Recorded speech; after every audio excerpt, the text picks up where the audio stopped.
walk to the thing that they're taking away. If we can show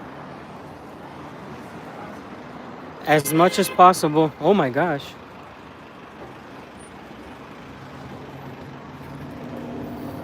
Yesterday was so much people here, Yeah, it's ridiculous. and today it's so nice and empty.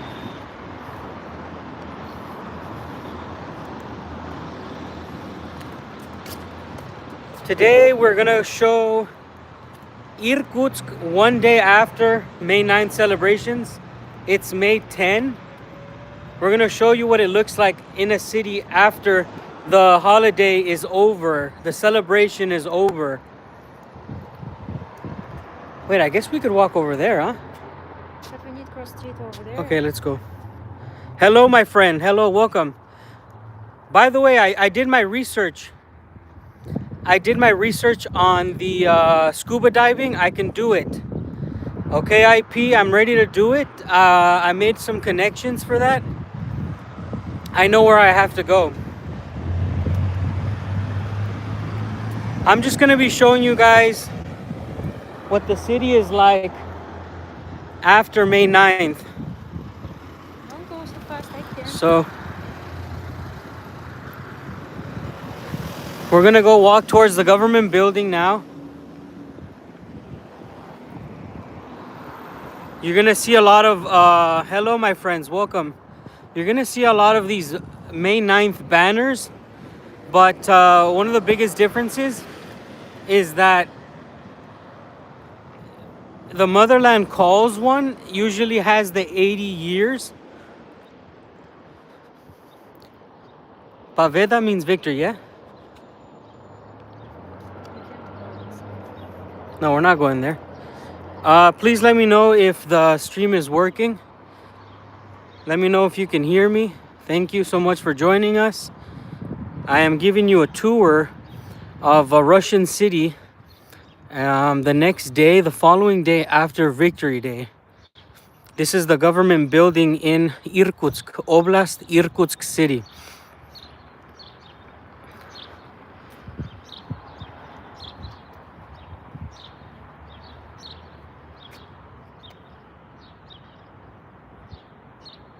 Yes, this is a linguistic school. This is a part of the University of Irkutsk. This is a linguistic school here. This and these two buildings are connected.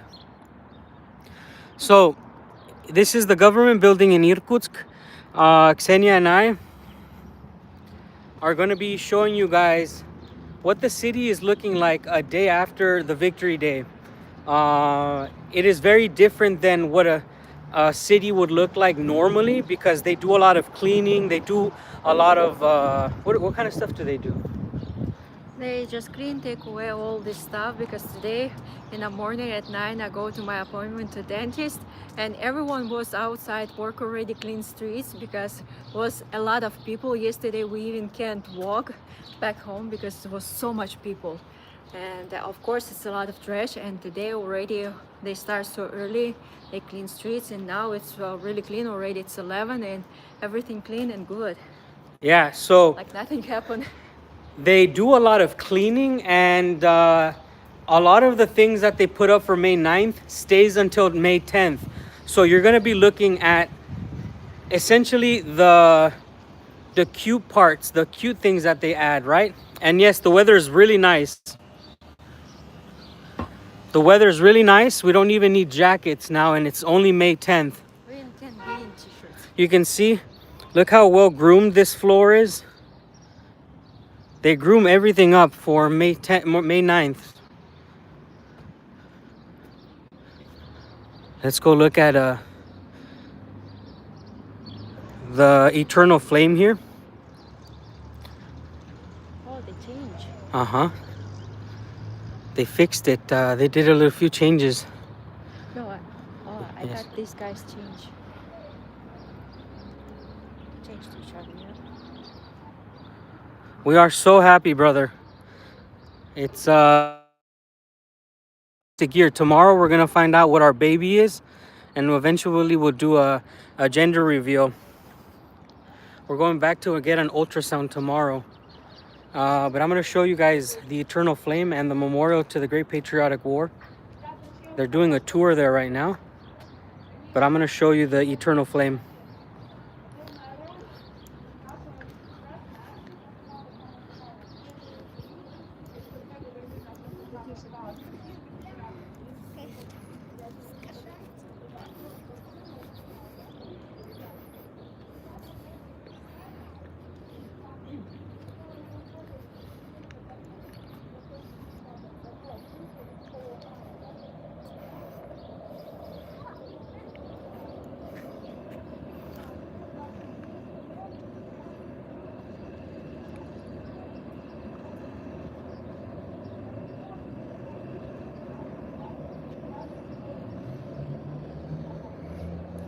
There's right in front of the Eternal Flame is the memorial to the Great Patriotic War for the fallen of Irkutsk city, which is a huge wall you can see there. And that is obviously not all of the names, but these are the memorable, honorable mentions for the city. So yeah. We can go and show Angara and we can walk back. Wait, are we allowed to walk behind these guys? Maybe we'll walk around. We'll walk around. Beautiful blue skies. We'll come back to show you the memorial, or actually we'll do the memorial now. Welcome everybody who's tuning in. This is May 10th in Irkutsk city, one day after the Great Patriotic War Victory Day Parade. 80 years of victory over the Nazis. I'm doing good, Marcos. Welcome. Sushi, what does it say on top there? Where exactly? On the 2 stars? Velo. I think it's names. Ah, I just, my eyes so bad. It's names. okay. It's people who have medal. Let's go ahead and walk to Angara.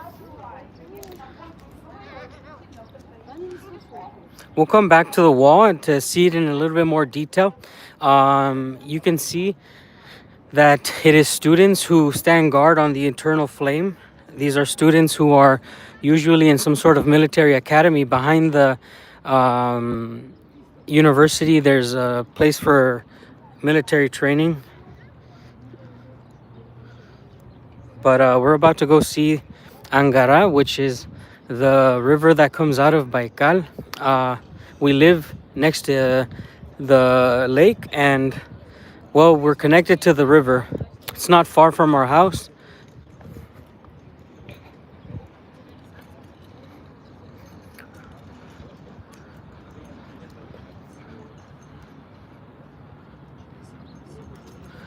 America actually participated in quite a few of these events. It's a shame that they didn't do it this year. I don't think that they came, which is pathetic because it's 80 years.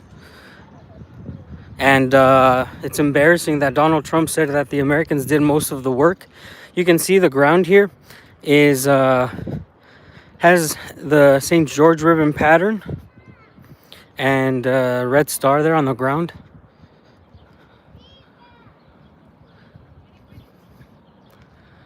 As we come up here, you're going to see again the river, and we'll take a look towards the memorial, towards the Eternal Flame from a high point, which is really, really nice. I think that this is one of the most beautiful cities in the world because of the things that surround it.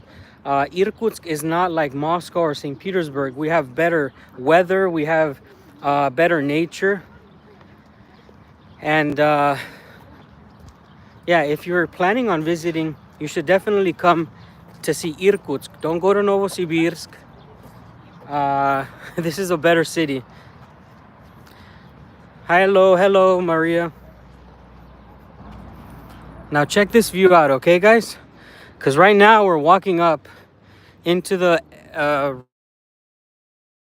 and we're going to be surrounded by this river. Angara actually wraps around a large part of the city. is surrounded by this huge river. The weather is much more fresh over here next to the river. A lot of people come over here to enjoy.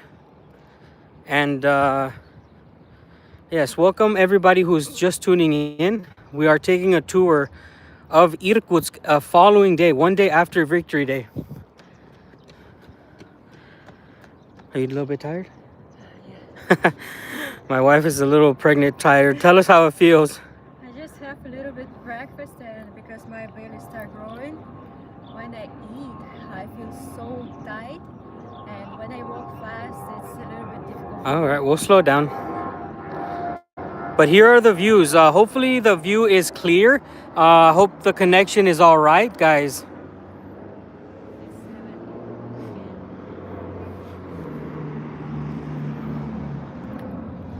This is an Orthodox church here. So if you guys follow Orthodox, this is an Orthodox church. If you're new to this channel, this here is a memorial to the people who settled Irkutsk. This is a very, very cool monument because it is from, I believe, 1661. And it marked like 400 years of the city being founded. And look at this absolutely gorgeous view here in Irkutsk. They're building new buildings on this side. This is the view from the memorial and the eternal flame, and we're gonna go take a look at the Orthodox Church and go show you a little bit more of the center. Okay, guys? If you guys have any questions along the way, just write them. We're gonna be live streaming for about 3 hours, showing you guys the biggest change in every city in Russia. Every city in Russia looks its best on May 9th and May 10th.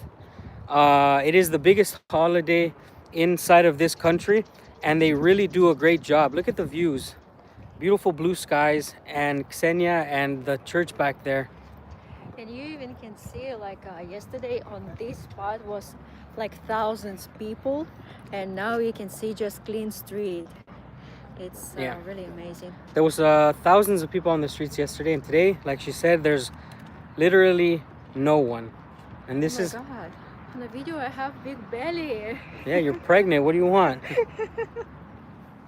I'm not expected. Hello, Jay. Welcome, my friend. Welcome, everybody who's watching today. Today, you guys are going to take a tour of one of the largest cities in Siberia. The most beautiful city in Siberia. I'm going to give you a tour the day of May 10th. One of the best days to walk the streets in Russia, in any city or town, because it's less people, but the city is absolutely cleaned and buttoned up for the events.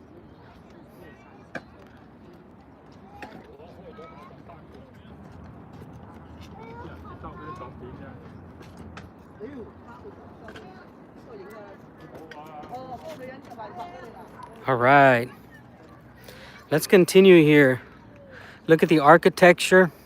Pay attention to how the ground is paved, how clean the ground is, how the trees are well maintained. This is May 10th, 2025, in the middle of Siberia, central Siberia, essentially right down in the middle where Lake Baikal is. This river here is coming from the lake itself. This is the only river that comes out of Lake Baikal. Let me know in the chat. I can with the greenhouse. I definitely can. Please let me know in chat if you follow Orthodoxy. Is this the religion that you guys follow? Because here in Russia, this is one of the major religions, and you can tell what the church is like. The architecture of the Orthodox Church is much different than the Catholics. And you can see how much tourists we have for this holiday. Yes, so these are actually Chinese tourists, guys. There was thousands and thousands of tourists from China. These are Chinese tourists here in Irkutsk. which is something that we haven't seen in a long time, is huge amounts of tourists. Привет всем. He asked you for walk here, yeah. Yes. Here's the 1661 statue, like I told you. And it's symbolic because this region doesn't need walls or no Kremlin. This place is protected by the weather and nature itself. So, here's some tourists. I think that's their guide right there. I've never seen so many Chinese tourists. This year we have literally thousands of them. And that, huh? Yeah. And it's good to see tourists back. Even if they're Chinese, you know, tourism is good for the whole city. But I hope that one day we see more people from around the world, not just our neighbors. And no, Irkutsk, it's not younger than 200 years. Irkutsk is at least 400 years. Well, no, at least 300 years. And the reason it doesn't have walls is because nobody was dumb enough to try to take this place. Here, walls in those times did nothing. You would die with the weather. Okay, Hola, ma, buenos días. we need to leave these people, they're too loud. Here we go, guys. We're gonna get to cross soon.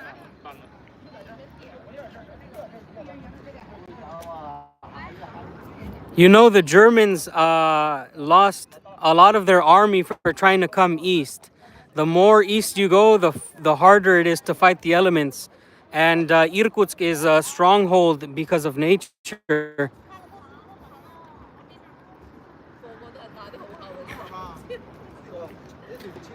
I want you guys to look at the streets, like I said. Study how clean they are for the time of May. It is very hard to keep a place clean when it's very snowy and muddy. But this city is doing a great job. Here we are looking at a Orthodox church. We're getting another angle here.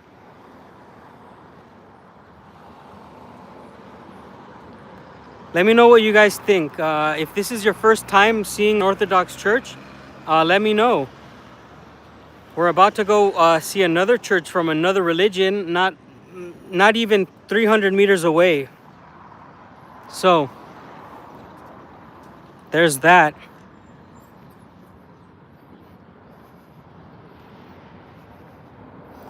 We have some sort of chapel thing here. And no more than 300 meters away, we're going to go and see a Catholic church, which a lot of people don't even know exist in Russia. Everybody just thinks everybody's Orthodox. But this is not the case. We're going to go ahead and see a Catholic church. And the architecture of the Catholic church literally is an obvious... it's a very obvious thing that stands out, and it lets you know, this is not an Orthodox church. This is, in fact, a Catholic church. And you'll get to see it here soon. But there's a lovely mural on the side of that chapel. Look at that. It's the first time I actually see it this clean.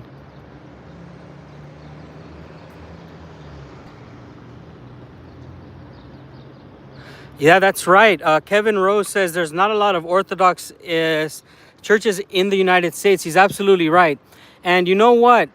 This is the style of church that I usually see in the United States with this architecture. If you can see, it is much different than the Orthodox one, right? This is a Catholic church. Let me know if you would be able to tell the difference just from the architecture, because essentially that is how I tell them apart. This is a very classic look for a Catholic church. I've seen them. This is what you're most commonly going to run into, something that looks like this.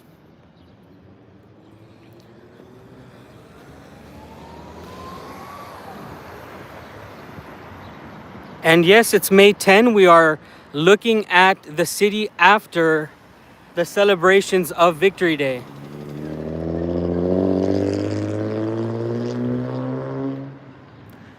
Catholic churches are not as common as Orthodox churches, but they do exist. Russia hosts every major religion in its country, and they all practice their religion freely. So you will see many Catholic churches. All you have to do is look for them. This is actually a historical landmark. This is one of the historical landmarks here in the city. Obviously, it has a QR code. In this city, there's going to be a green line on the floor, and it'll take you to every historical landmark. It'll give you a QR code for history reference, and the map shows you the way as well. So you can spend a whole day walking around, looking at all the landmarks. If you guys ever come and visit us here in Irkutsk, we are more than happy to give you guys a tour. But this city is a real melting pot. We have an Orthodox church less than 300 meters away, and we also have a synagogue and a mosque for Muslims in the same street, guys. A lot of people may not like other religions, but in Russia, it doesn't work like that. In Russia, every religion has sent men to go fight. Every religion is respected. And there's even Buddhist temples here, especially in this region. So that's what I had to say.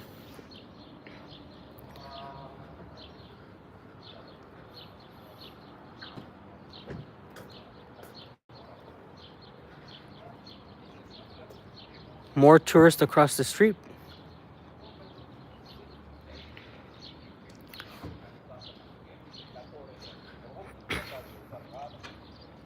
Thank you, Josue, brother. Yeah, you know, we're going to see a little bit of... So on this tour, Sania and I are going to take you around where you're going to be able to see pre-Soviet architecture. This is before the Soviets took over, because Soviet architecture is in itself a style. But we also are going to run into architecture that was here during the Russian monarchy. So stay tuned. Hey, Mehdi, welcome, brother. Stay tuned. We're going to be on this tour giving you guys a look at what a city looks like after May 9th. This is perhaps the best day to enjoy a city. It is never cleaner than it is now. It is never cleaner than May 9th and May 10th. The parade was awesome. It's okay. But you're going to see essentially what happened on the parade on the ground with the flags and how it was adorned. Let's go and look.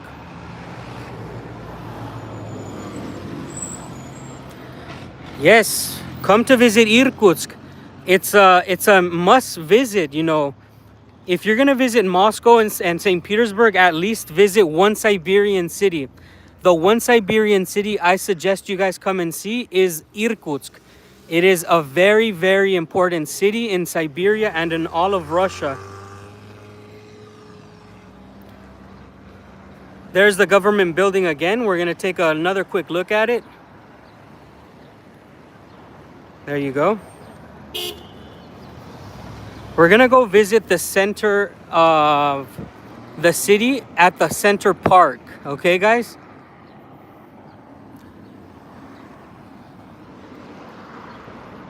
Yeah, it was a lot of things going on yesterday, my friends. Many of pine trees, of course. And by the way, if you see anything on the stream that you want to see in more detail, you can tell me and then I'll stop and we can take a better look at it.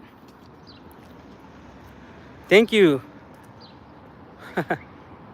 They say we make a cute pair. Nice. But it just... Let's cross, Sushi. All right, guys.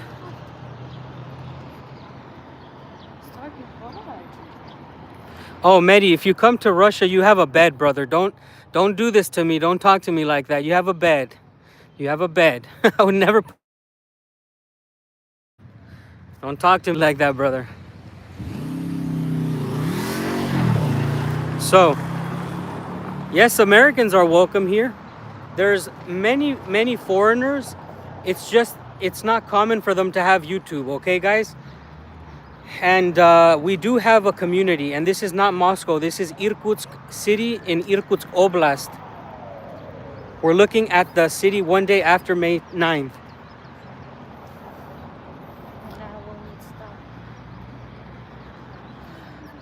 Okay, I'll be over there. No, I need your backpack. I need to put your Okay. hoodie. Can you hold it? Привет from Yambo, my old home in Bulgaria. Irkut.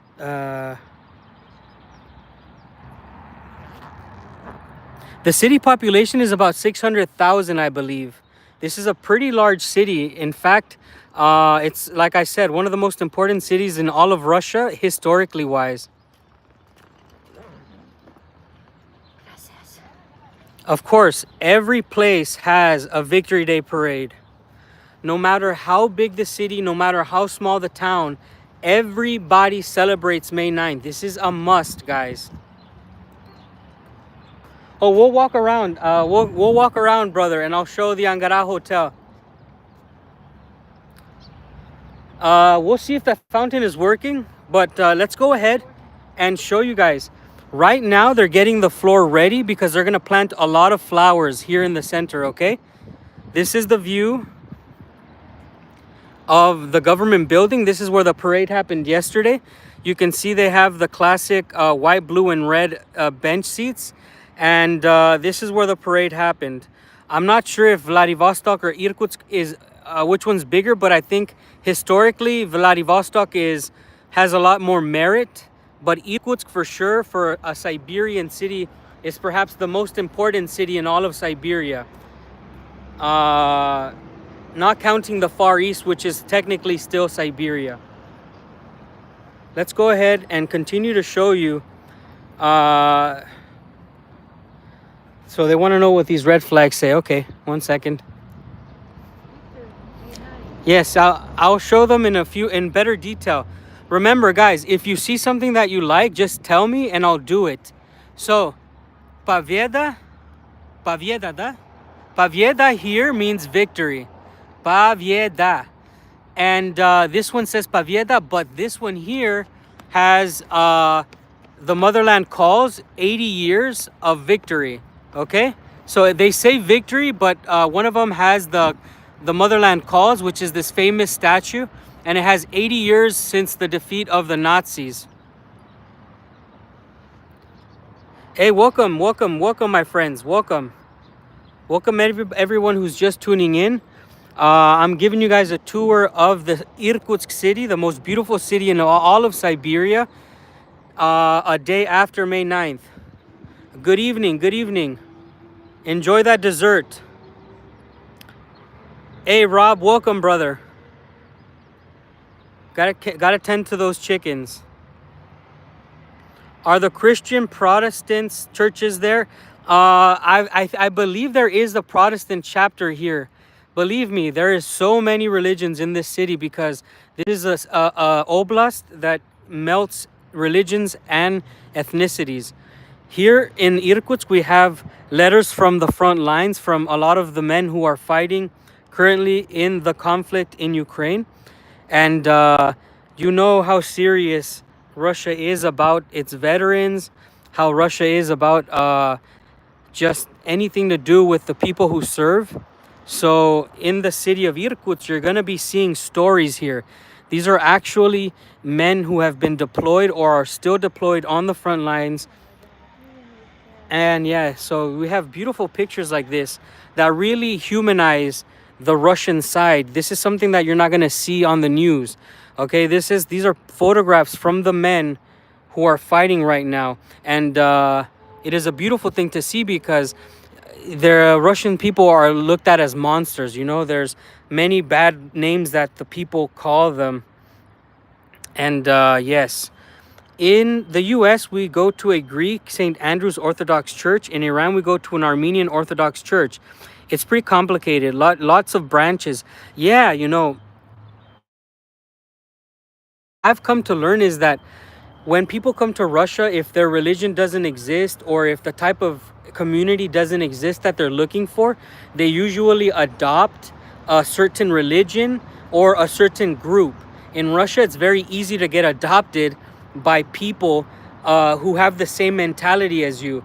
And you tend to find these people naturally. I myself have a small group of friends, but these are best friends. These are friends that I would not find anywhere else in the world. And that is what Russia gave me. So whether it's religion, whether it's politics, whether it's just whatever you're looking for, I guarantee you, you're going to be able to find it here. And let's continue looking at some of these pictures from the war, because these are real deal stuff. And thanks again, brother IP, for the donation.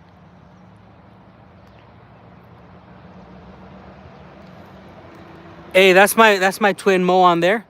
So something that I want to bring up and that I have not mentioned yet is that, so if you look at this man, he looks obviously Asian, right? We are right next to Buryatia. A lot of the Siberian warriors come from Irkutsk Oblast and the Buryatia Republic. You can tell how they look is much different than a Slavic Russian. These are Buryat Russians.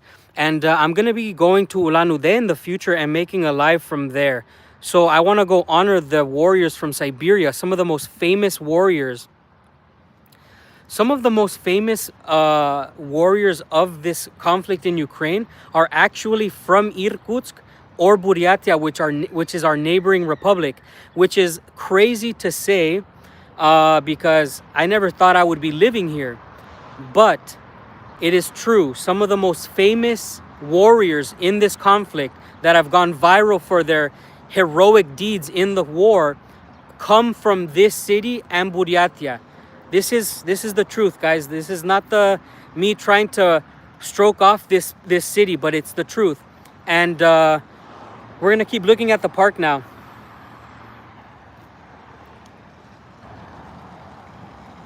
Oh, definitely. Like my brother said, always, I say, come visit Irkutsk before you go anywhere else in Siberia or the Far East. Novosibirsk is not a good representation of the Siberian soul and the culture. So this is the iconic, the Angara Hotel, yes? Yeah. This is the iconic Angara Hotel. And I'm showing it to you not only because it is one of the most important landmarks as far as tourism. I know a lot of friends who have stayed here, but you don't really get to see these old style hotels or in the time of Airbnb and renting rooms, a lot of hotels go out of business. But here we have Angara Hotel standing firm and existing still in 2025.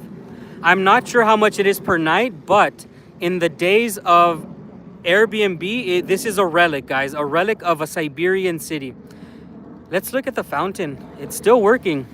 It's working already.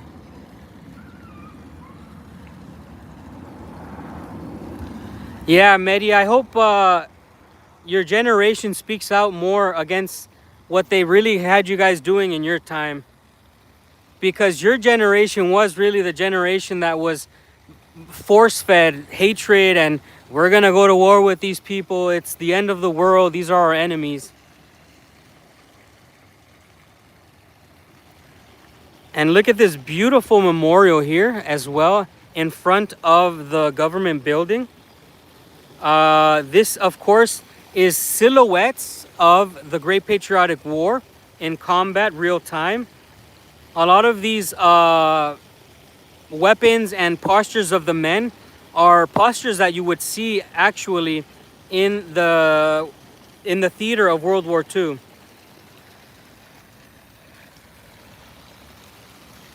Hey, no problem. You're in Monterey, California. This is my home state. I am happy that you're in my home state, and I'm happy to be here in your home city. We're gonna keep walking here. But if you see anything that you like, you can tell me. If you see anything that catches your attention, tell me, and we'll take a bigger and closer look at it. We are leaving now the Central Park. How are you feeling? Fine, but it's a little bit hot. A bit hot? Yeah, like it's crazy. Usually in May it's a little bit cold, especially on May 9th it's going to snow, but in this year it's really hot. Really cold. By the way, you can always get good deals if you're looking on Russian websites.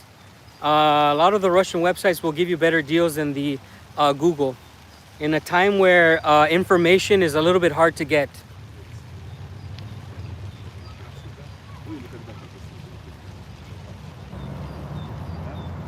Let's see. I disagree, Dan. The West has been against Russia for centuries. No, I don't think you understood what I said. So I don't know if you're American or not, but the first Cold War is definitely the height of hatred against the Soviet Union and Russians. Okay, as for Americans, I'm not talking about the West. So you're already disagreeing with a statement that you're not. I didn't say. I was talking about Americans. Mehdi is an American. But the West definitely has had it out for Russia for centuries. I agree with you, and that's the truth. You see, if you read the history, Russia has always been pressured to keep it down. Let's go ahead. I'm going to show you guys another landmark of this city. Check it out. Now, in a lot of parts of Russia, you will end up seeing buildings made in certain eras, but it's not very common that you will see the Bank of the Soviet Union. So here we have still the Bank of the Soviet Union. I'm not sure why they don't take it off, and I'm not saying they should, but what I'm saying is if you come to Irkutsk, you will see a lot of buildings with the Soviet Union name on there, like SSR is clearly mounted on this building. And we're going to be seeing more veterans of this conflict, don't worry. You can clearly see the Soviet Union there. And what I've noticed is that in Eastern Russia, there are more Soviet artifacts, more than I've ever seen. There's so many things all around this city that hold still the name. So again, I'm not saying they should take it down, but I am wondering what goes behind keeping something like this. Historically, it's important, I guess, for the city.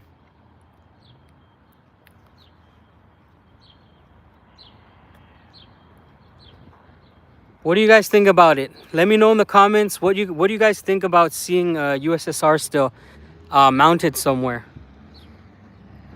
Because I know in America, history bothers a lot of people, and it's just interesting. And by the way, I love the Soviet Union. My wife is a Soviet. So when I say things about the Soviet Union, I love the Soviet Union because my wife is Soviet. There's no way around it. It is what it is. Oh, nice. So Josue did the research. It's a few dollars less. And I guarantee you, if you use some of the local websites, you could probably get even cheaper. But thank you, Josue, for doing the research, brother. This is why we have you as a member. You're awesome. Thank you for supporting the channel. Let's cross the street here.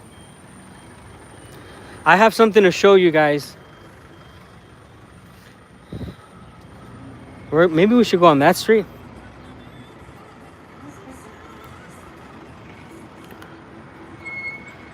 Olga says, I was born in the USSR. Hey, shout out to all the Soviets who are watching this, or people who are married to Soviets. Very, very, every year that goes by is less of these type of people. So if you were born in the Soviet Union, or you have family from the Soviet Union, they are a dwindling breed. Less and less of the iconic Soviets are existing.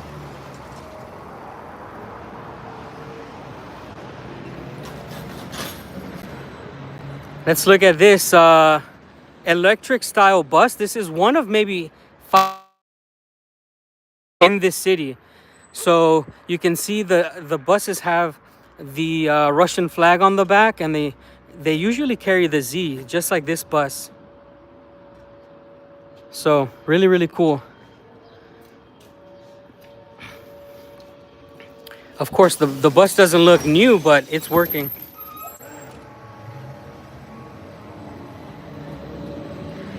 Okay, so somebody's asking if there's people walking near us. It's May 10th. A lot of people drank some alcohol yesterday. A lot of people were out all night yesterday and they were very tired. May 10th is one of the best days to come and see Russian cities, huh? Yeah, but it's already a lot of cars. Less people walk, but cars already a lot. Yeah. So, guys, today is May 10th. We are walking in after the May 9th celebration, okay? It is really, really hot. As you can see, my wife is sweating.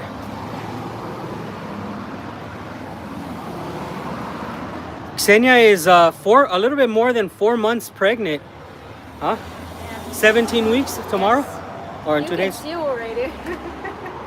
I already look pregnant. Yeah, so tomorrow we're gonna go to the ultrasound. Shout out to everybody who knows. Yes, 15 Celsius is very hot for us. No, it's not 15. How much is it? 20? 20. It's 20 degrees Celsius, guys, not 15. So tomorrow we're gonna go and take an ultrasound. And we're gonna be doing a reveal on the live for my family and you guys.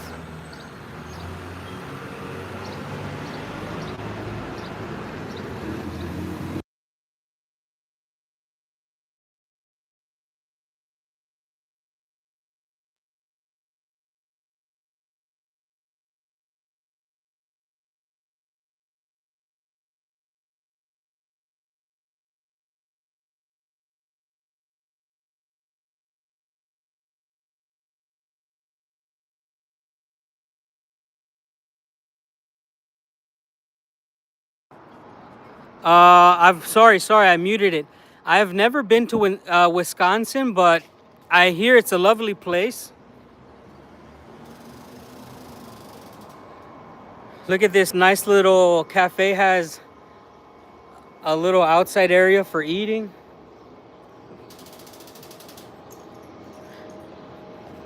Here's another 80 years of victory on the bus. These buses are so patriotic. Here. Yes, over here I think was this store. Wife always says she is born in Karelian ASSR, which was a country of the USSR until Stalin died. She's a hardcore Stalinist and I'm a hardcore capitalist, but love triumphs over everything else, anything else. Bro, shout out to you and your wife, IP. That's the stuff that makes the world go round. That's the kind of thing that makes the world a better place. You know, like, I come from a people who are probably the happiest people in the world. Stereotypically, Mexicans are always having fun and doing fiestas, right? Stereotypically, Mexicans are always enjoying life and smiling and having a party. Stereotypically, Russians are a little bit more serious. So when this happens, it's always a great way to show the world that it doesn't matter where you're from and what you are. And love is a beautiful thing. And hopefully the baby, when it comes out, it has both characters. I'm so happy. No, we don't all wear sombreros. Thank you so much. Good morning, Omar. Let's go ahead and look at the streets because this is a beautiful, beautiful area. I want to show you this little mural. I think this is like a Buryat style, or what is this? Let's cross the street here. Little bit of street art for you guys.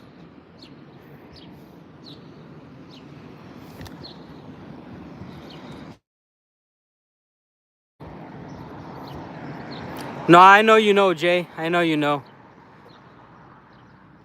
I'm kidding, bro. But look at that. Yes, I'm in Irkutsk. This is the capital of the oblast.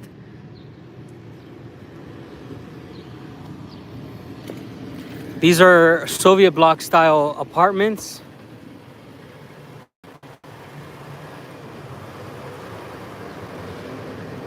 You can really tell the time period that we're in. So when we're walking, if you look at the architecture, you can tell what time these buildings were made, okay? The architecture itself speaks volumes of their age. And I'm gonna show you just how beautiful it is when you come into a street like this. This is a random street in the middle of Irkutsk. And we're gonna play a game. Every once in a while during this stream, we're gonna play a game where I'm gonna stand between two buildings and you just have to guess which one's older.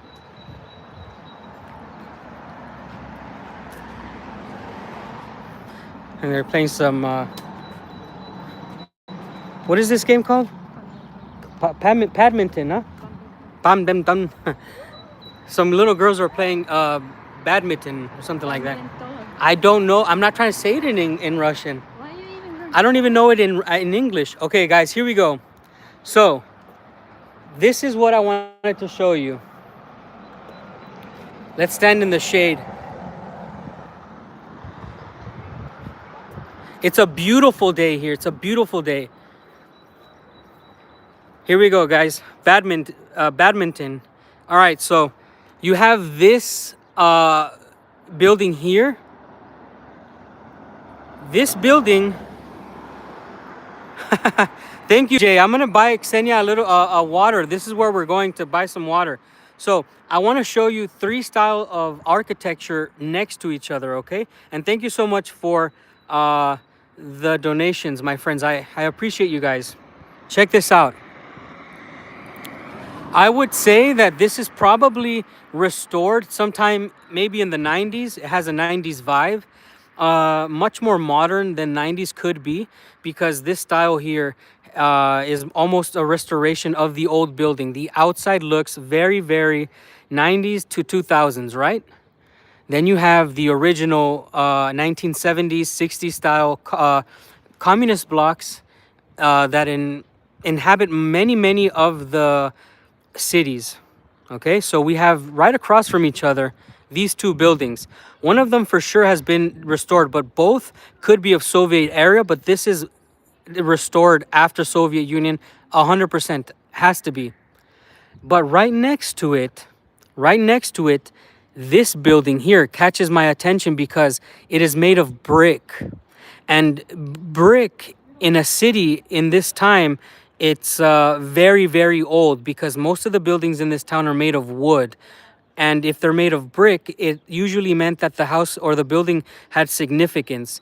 And you can tell that this building stands out, even with this building, right next to these buildings.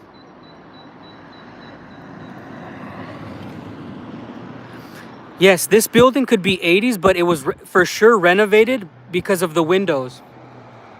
And the outside material is definitely modern. But right next to it, like I was trying to explain, is that we have these buildings that are made of bricks. Brick buildings are very rare for old cities like these. In Siberia, most of them are made of wood. And I'm gonna show you guys the wooden buildings and how they look. Let's continue this tour. And by the way, thanks so much for yesterday's donations. If you watched the live, for Ksenia's perfume. And we're gonna go get her some water.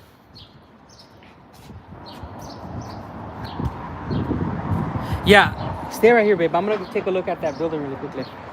I'm gonna go look at a little bit closer at these two buildings. What if it's haunted? A lot of things are haunted, they say. Let's take a closer look here. We're gonna get a new perfume tomorrow.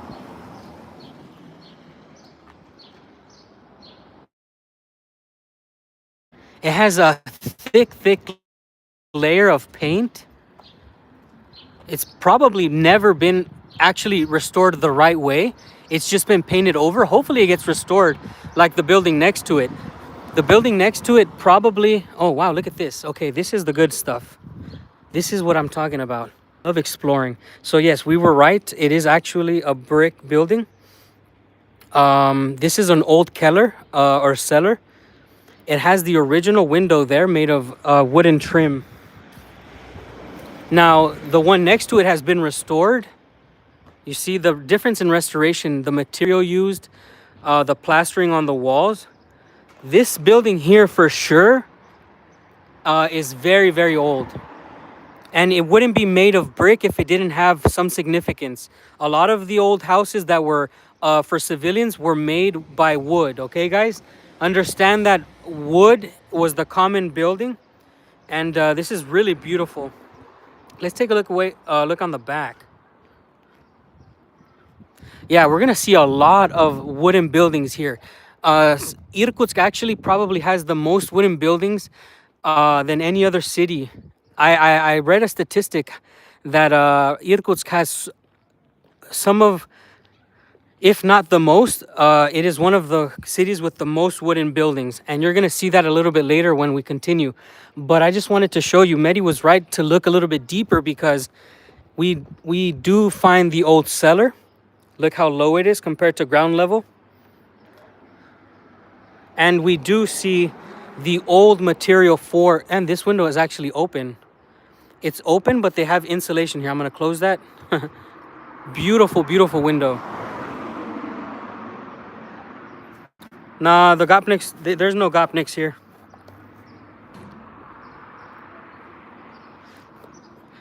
It's wooden because it's, not only was it a good material, but it was more of a luxury to have bricks. Okay, bricks meant its institution. It meant that it has significance. So if you had bricks, you definitely had either money or you had some sort of social rank in the town.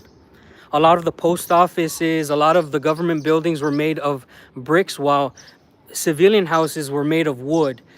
Common buildings usually are made of wood, housing made of wood. During the monarchy, brick was used for the essential buildings. And now let's continue this tour. Look at this beautiful yellow and light yellow, mustard yellow almost, and banana. I don't know what that color is. Sorry, not banana. I love the colorations on these buildings. The one across the street is also a beautiful mixture of yellows and browns.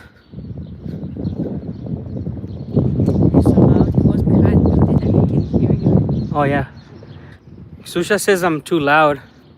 No, it's fine. I think it's probably because the street's so empty and it's just the echo. Yeah, like guava yellow. It could definitely be. I would guess it would be very, very early 1900s for sure. But I'm gonna show you some that are 100% in monarchy era. Thank you, Jacob. Thank you so much, brother.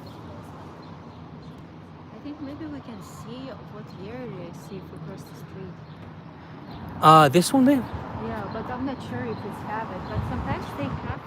Yeah, sometimes they have it. Let's continue walking and get you some water. I don't want my baby to be too thirsty.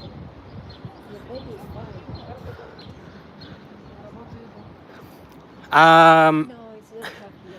Oh, wait, this is where the Soviet building is with the monarchy building, huh? Yes. I have a really cool, we're gonna stop after we show you a monument. Yeah, these two buildings. Oh man, this is one of my favorite places in all of the city. You guys are in for a treat because you're gonna see the clear difference between a Soviet building and a monarchy building, the time of the monarchy. I'm not gonna give it away. I'm gonna try not to show you behind.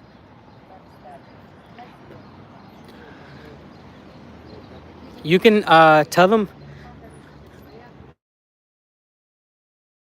when we get there.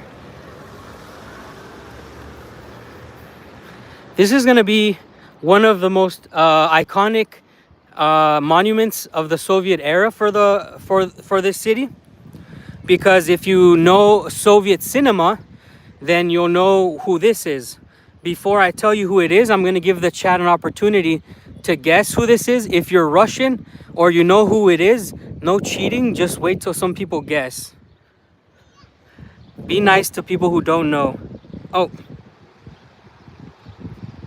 it's there on the bottom, isn't it? Well, I don't think majority of you guys can read that. So who do you think this is, guys? Comment below. Einstein. That's a good guess. He was brilliant. Yeah, but he have dog with bomb. Yes. So this man here is responsible for some of the most iconic movies in all of the Soviet Union. Here you can actually read. It says, the monument to Leonid Gaidai is a sculpture composition based on the scene from the Russian film, The Caucasian Captive. So the Caucasian Captive is here. This is one of the scenes. Let me see. This is Gaidai. There's the statue, and this is what he looked like. This is a Soviet era director. Oh yeah. Nice. And if you know this, how is it in Russian? What? This movie scene? Кавказская пленница. Okay, say it one time. Кавказская пленница. One more time. Кавказская пленница. Kavkazskaya Пленница. Plenitsa. And it's one of my favorite movies from Gaidai, and this scene is really funny because the guy in the middle wants to get away. But they're really popular because there was not only this movie, Gaidai made in our movies where there was three of them all together. Yeah. They're really popular and really simple and funny movies, really good. It's an absolute classic, that scene.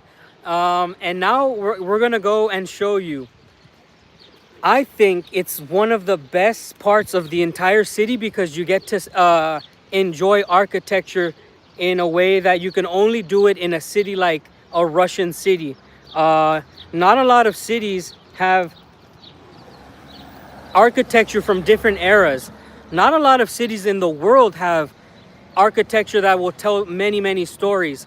But because of the turbulence and the ever-changing life in the Soviet Union and in Russia, we get to enjoy actually here on the streets a lot of history on the buildings. And I'm gonna show you what I mean by that. We're coming up on another comparison. So for this one, I want you guys to tell me which one is pre-Soviet Union. That means what building that I show you is before the Soviet Union.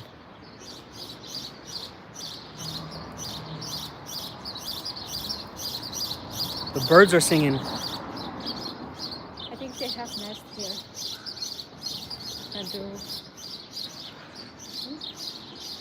You can go into fixed price, babe, and get a... They're not so good. Okay. Oh, wait. There's the store over here on Ulica Lenin, Ulica Karla Marxa.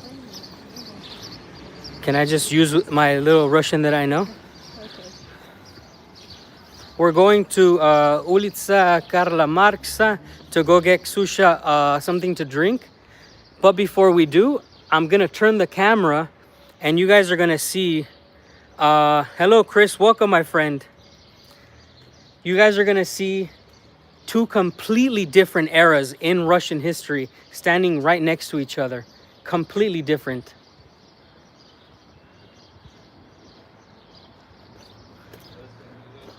So here we go. You guys probably cannot tell, but here there is a hammer and sickle. Okay, this is for sure perhaps 1960s, 1950s building here. For sure. But next to it, on the corner, you're gonna notice a style of building that you haven't seen yet. This style of building with its roof designs is a telltale sign of pre-Soviet Union. This style here is iconic for being from another era. You have this style here, typically 3 to 4 stories, and a lot of these are usually uh, three maximum, usually not so high. These pre-Soviet Union buildings did not get too high. And you can see this one is absolutely gorgeous. One of the most beautiful colorations in all of Russia is a white with beige and green or blue. You choose your color, but it is definitely a beautiful, beautiful coloration there. So you can clearly see the difference in architecture.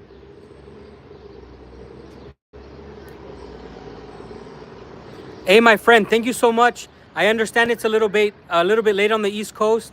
I hope you enjoyed what you saw a little bit during this live stream. Thank you again for joining. Thank you for the donations, my friend. I hope you have a good night. I'll be live streaming again here soon, so hopefully I'll start a little bit earlier, okay? Sorry about the timing. Let's go ahead and go buy you something to drink now.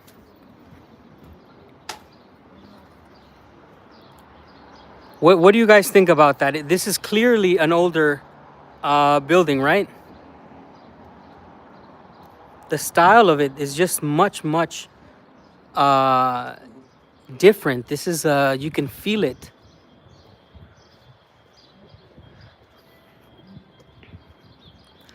And on this corner there is a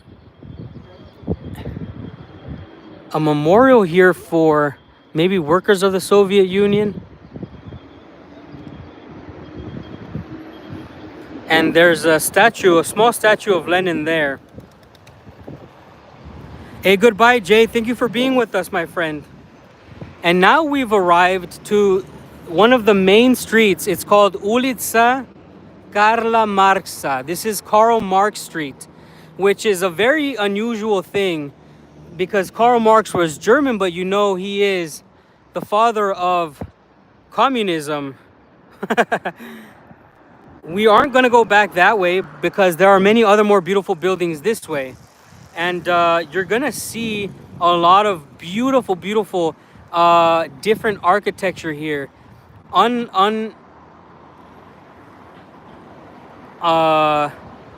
it is all the way to the river Angara. That's what we're going to be doing. We're going to be walking all the way to the large river system that comes out of Lake Baikal.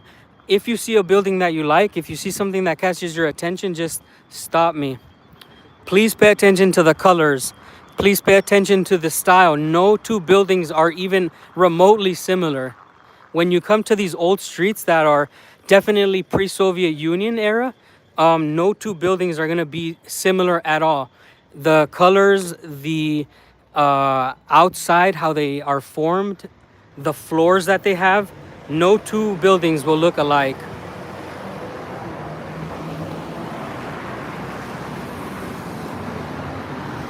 We live in a world now where everything is turning into itself. Everything looks the same. But these older buildings, none of them look remotely the same.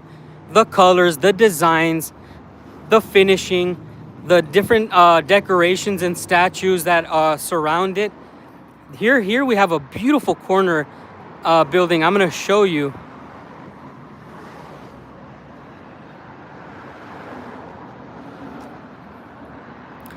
We're going to end up in Karla Marxa and Lenina, and the theater will be there. Right? The theater across the street. My brain don't work. It's okay. Yeah, it's really close. Yes. Look at this. One of Ksenia and I's favorite thing to look at is buildings with faces.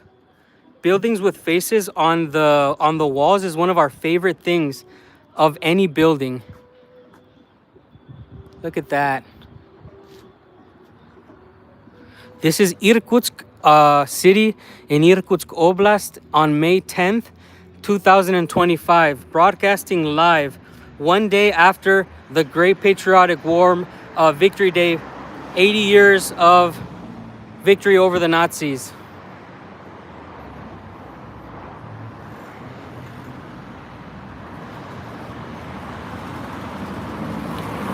Yes, Irkutsk is very big. It is below 1 million, but it feels like 10 million. If you see something that you like, again, just tell me. Clearly, some of these buildings are restored. When they restore these buildings, they take away the design from the front of them and they make them look very, very generic. But the temperature, again, is absolutely incredible for May. Yeah, everyone wearing summer stuff. Hello, Gloom MF. Welcome.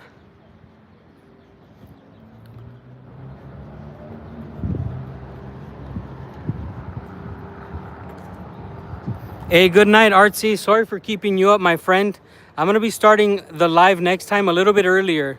Thank you for joining us. Thank you for being with us. Thanks for being part of the community. Some of these buildings obviously have not even been touched in a long time because they look a little bit broken down.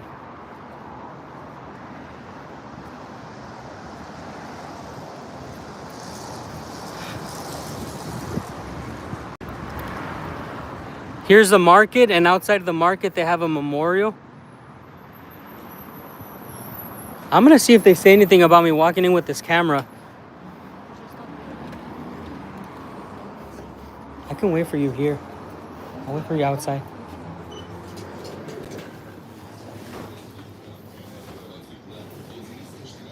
All right, we're gonna walk in the store. We're gonna be quiet.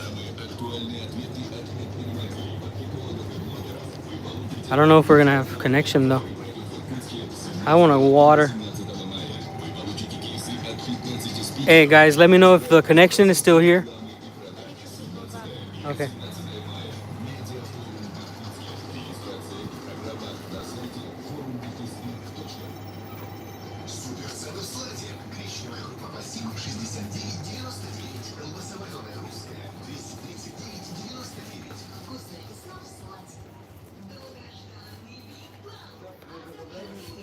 Baikal water is always marketed like if it was Fiji water. It's so funny. Thank you for the donations, brother. Thank you for the support. We're inside one of the most common stores, the Slata, right? Slata. And I'm gonna get some water. Ksenia's gonna get a little bit of minerals in her body. No, it's just water with citrus flavor. I get Baikal water for free in my hometown, but here I have to pay for it. So I'm just gonna get something without gas. Yeah, gas. I think it will be small for you, no? Yeah, well. Maybe like this. No, it's It's too expensive. yeah. Just get me find me maybe a liter water. Oh, Baikal. This one, yeah, gas.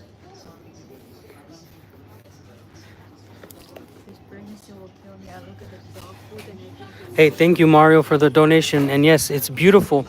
And we're going to keep showing you more of it today. We're going to be live streaming for about an hour and a half more. Hey, David, welcome.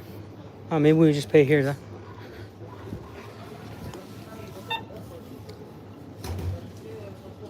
So let's see how much two waters cost. That 1.5 liter bottle, I think it's 1.5 liters. Yes, 1.5 liters costs 50 rubles. That's like a little bit over 70 cents. Okay. It's how much? 119 rubles. 120. Yeah, so you're looking at about $1.50 for this, which is a lot of drink. This is awesome.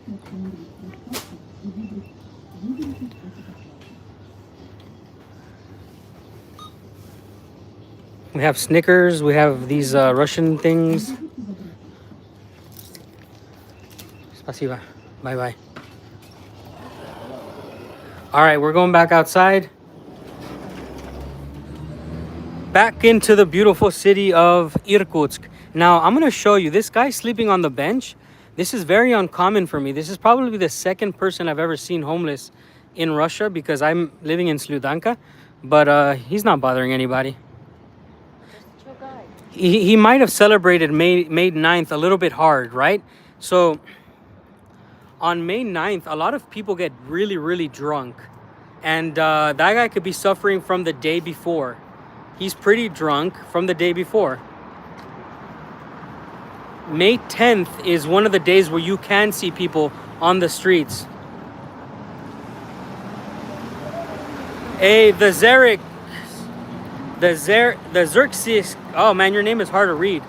Yeah, and by the way, there are no actually homeless people because in winter they don't survive. Let's look at the buildings.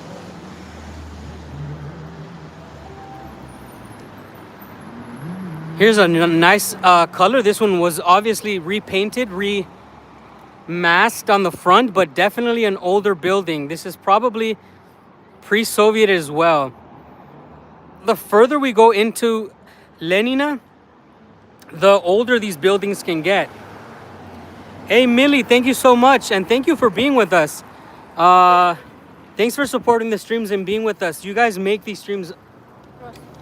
No, let him go, let him go. Because, yeah, but we have to cross now. I was showing some things. Thank you so much for being with us. I hope you enjoy these type of lives.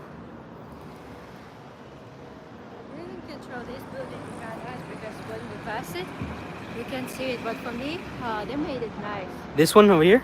No, where we go, where we walk. Because on a different side, right now you can see, but it's balconies over there. Can you move, please? Yeah, over there you can see some balconies, and it's look really nice in the front. That's what I want to say. And this guy already drink water. He thirsty, like me too. Good? Nice. Yeah. Ready to go? Yeah, you can put them in my backpack, please. I will not take away mine. We're almost to 100 likes, guys. Thank you for the donations and the support. We enjoy making these lives because it's a real life experience for you guys and for us as well. We learn so much. My food you don't give. Oh, Ksenia is straightforward. There's no way around it.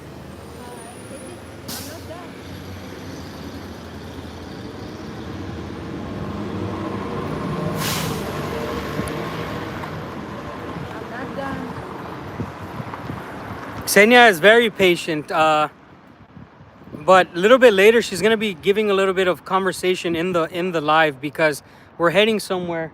Okay, that's enough. What do you mean it's enough? I just put it. Say hi to people. Hi everyone. Have a good day. Okay, we're continuing, guys. These are two-story buildings here, pre-Soviet for sure.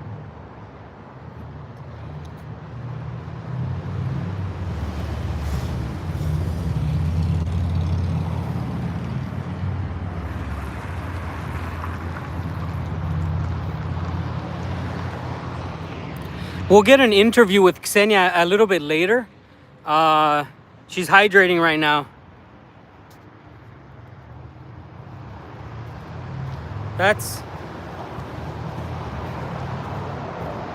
Ksenia says that her baby bump is showing now, guys. What do you guys think? Is she looking pregnant or what? Or what? Am I looking like fat? Just so fat? She was very, very thin when I met her. And I don't know. What do you guys have as far as street food goes?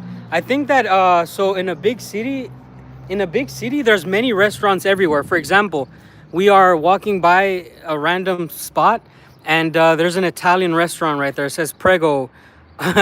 No pun intended because Ksenia's pregnant.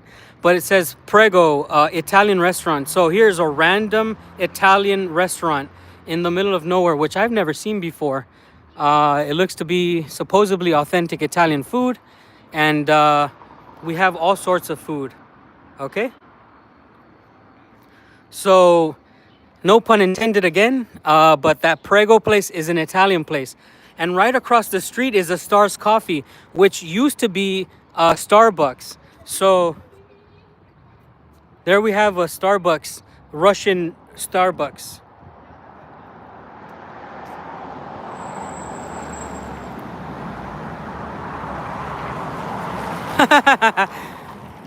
Yeah, for the chat, by the way, Prego means you're welcome in Italian. Thanks, my friend, for clarifying that. There are many types of foods here. Let's cross here, Sushi, so we can show the other side now. Now look at how empty the street is. This is Karla Marxa. This is the second main street of the entire city. We've just been walking down, looking at the architecture here. Beer house. Beer, of course, is Deutsch. House. This is a German beer house. Here's... There is museum. Yeah. Yellow and red. It's really nice building. This one here? Yeah. Okay, so I crossed the street to show you another pre-Soviet era building, 100%. This one on the top says 1903, and this is clearly before the Soviets took over, and Ksenia says it's a museum. Yeah, So, like with animals. yeah. Or how it's- Oh, taxidermy, maybe like animal. Yeah. But it's really nice. I was there with my friends. Here we have Korean food. So street food is everywhere in cities, guys. Thank you for that question, by the way. We have 2 Mexican restaurants here. Hey, David, thank you so much for the compliment. Yes, Ksenia is looking absolutely gorgeous. Here's Korean food or Chinese food. And this is my university. All this. All this? Yeah. This big building. Oh. These 2 buildings. So, Ksenia, you can tell them. Stand here. All right, so if you talk like this, they can't hear you. First, you have to say, I can't talk loud. It's how I am. no, but can you hear her voice? Go ahead. This is my university. If someone can hear. What did you do there? Study economics. 5 years. Yeah. Big memories, but it's not all university because they have more blocks over there and they have another block up there. So, Ksenia says she went to this university. Yeah. Sorry about the sound because we're in a busy street. But the university that she went to is an economics building, part of all of this all the way to the corner. You'll get to hear more from her when we get away from this major street. We are walking all the way, guys, to the river Angara. This is gonna be a beautiful, fresh area where we can show you some statues and more monuments dedicated to the soldiers of Russia's wars and the Soviet Union. Nice.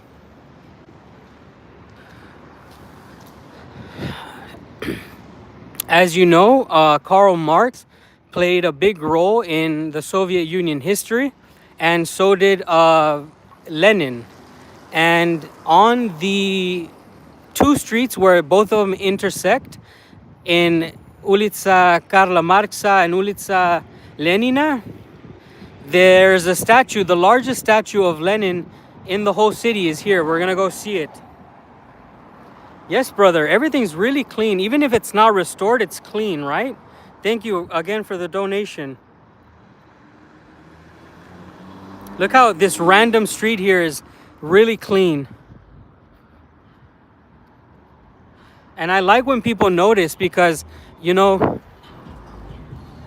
a lot of people hate on our channels Like people who make content from Russia, they call us spies and propagandists. I didn't pay for the people to clean the streets, guys. I didn't tell people to make the buildings look nice. I didn't tell the people to make it look better than where they're from. I didn't pay for that.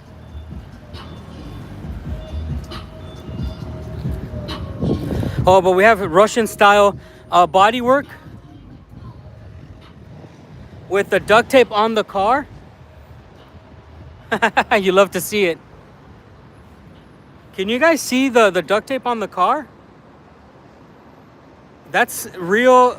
That's what we call a Russian body work.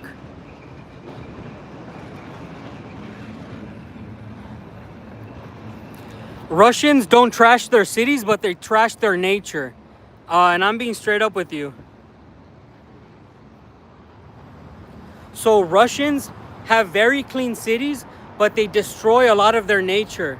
And I think it's because they have so much nature that they do take care of it very badly. A lot of the Russian forest areas can be littered with trash randomly. This is one thing that I'm bringing up awareness to, and a lot of Russians understand this. Yes, rural people do not care. Here we have the statue of Lenin that we're gonna go visit.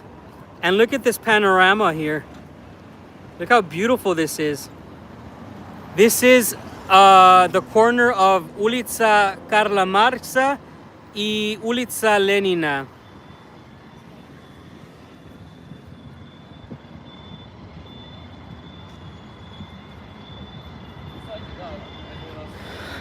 Again, I didn't pay people to clean the city, and I didn't tell people to do any of this. This is just us walking.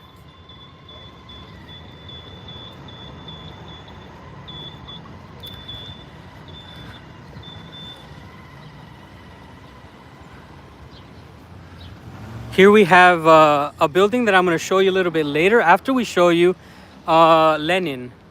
So there's only a few statues of Lenin left around the world for obvious reasons. A lot of people like to erase history. But this is one of the big ones in this region. And it is what it is. They will be putting flowers here, obviously. Smile.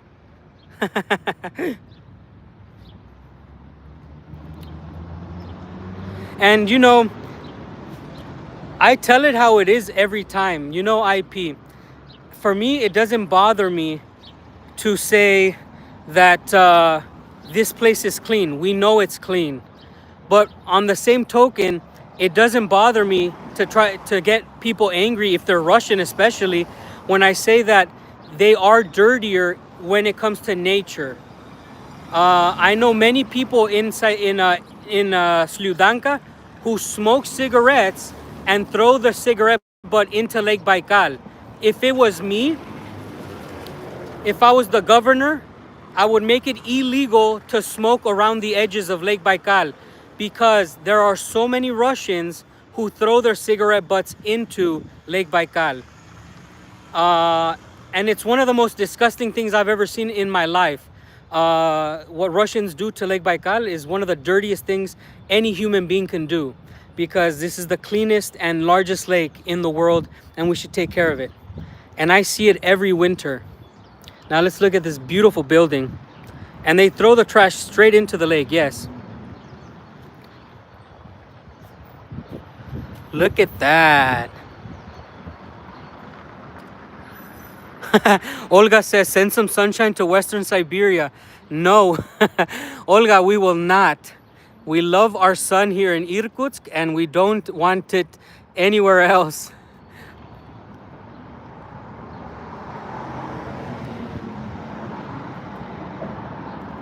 Look at this beautiful, beautiful building. It looks like the headquarters of RGD, maybe?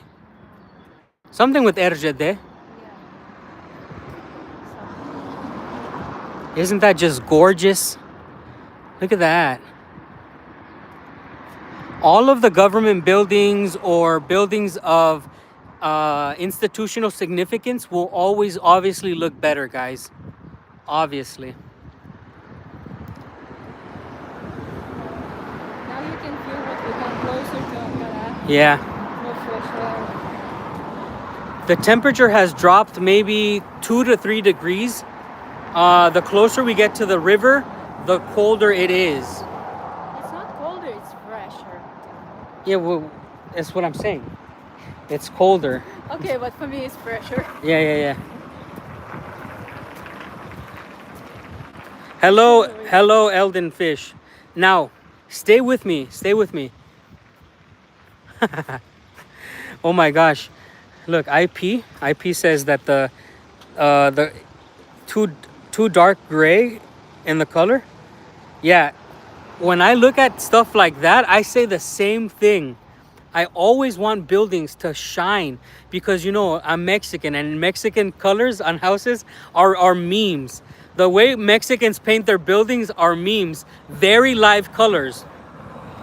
Yeah, but in Mexico, old buildings what made from rocks, they look gray. Babe, or you can't brown. paint rock. Yes, I know, but they have this color and they look beautiful. Okay. That's why this building look beautiful for me because when you have blue clean sky, it's look amazing. It's not don't look dark. Do you remember one of my first pictures in Irkutsk? Guys, I'm gonna show you, and please, babe, go to the same spot and I will go like this. I'm gonna show you probably the first time I ever took a picture in Russia with a Z or a Russian flag. I'm a Valentina Mexican because Tapatio is not Mexican. Tapatio is from the United States. I'm a Mexican from Mexico. And Valentina made it for that. Yeah. That's Guys, I'm about to stand and Ksenia's gonna fix the camera exactly in the first place I ever took a picture under Z. This is not for propaganda. Just wait till I'm there, okay?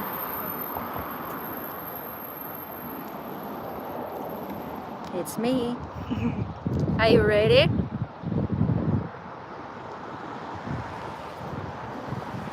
Yeah, it was like this. Just like that.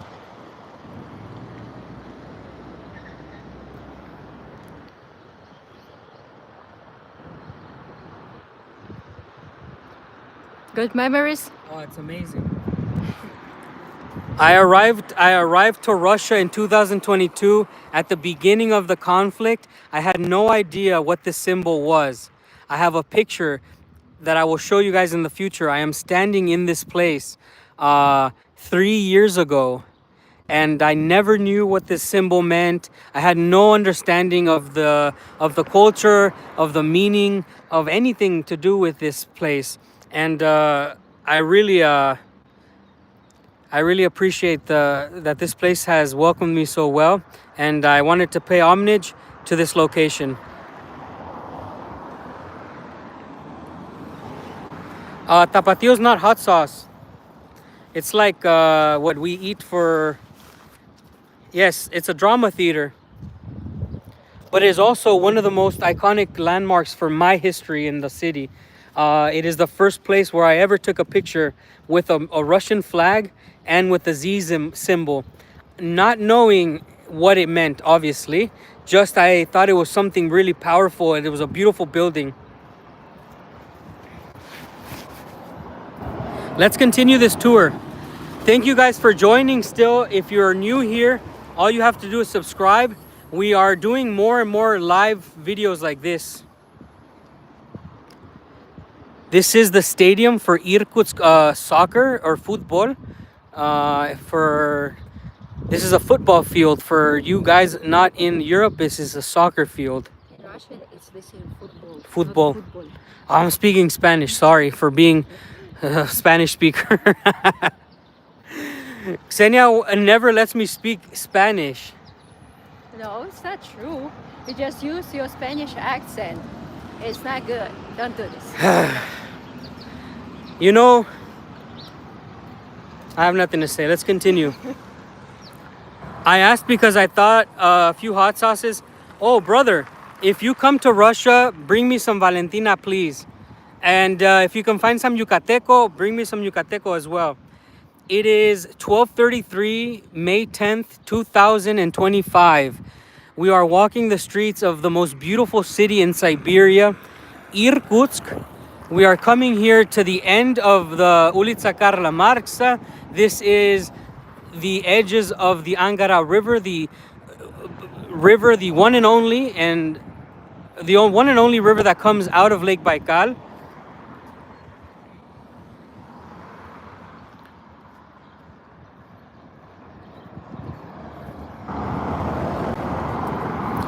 Russia is definitely European. Whether the Russians don't like it or they do like it, they are a part of Europe. One of the funniest things for me is when Russian people get angry when I say they're European. They take it as an insult sometimes. But it's the truth. That's what they are. They are the cradle of European civilization.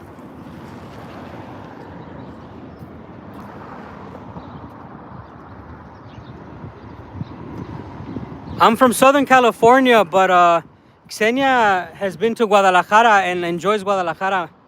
We don't need to go to SoCal when we have Mexico.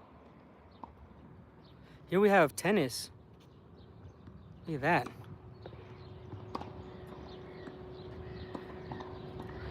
I gotta shut up when I'm here. Some nice tennis going on.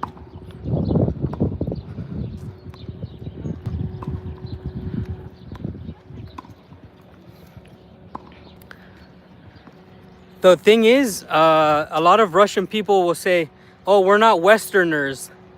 Okay, dude, you're in the middle of Moscow drinking Starbucks and eating McDonald's. You're telling me you're not a Westerner. You're freaking crazy. And yes, Guadalajara and Southern California have similar weather. That's why I'm comparing them. Similar weather, similar feelings. Guadalajara obviously is a better city than LA though, where I'm from.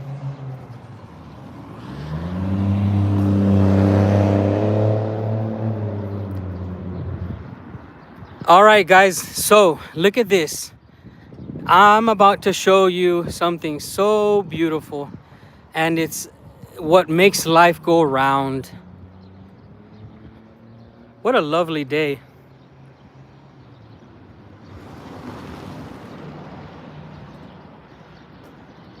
Thank you, Mario.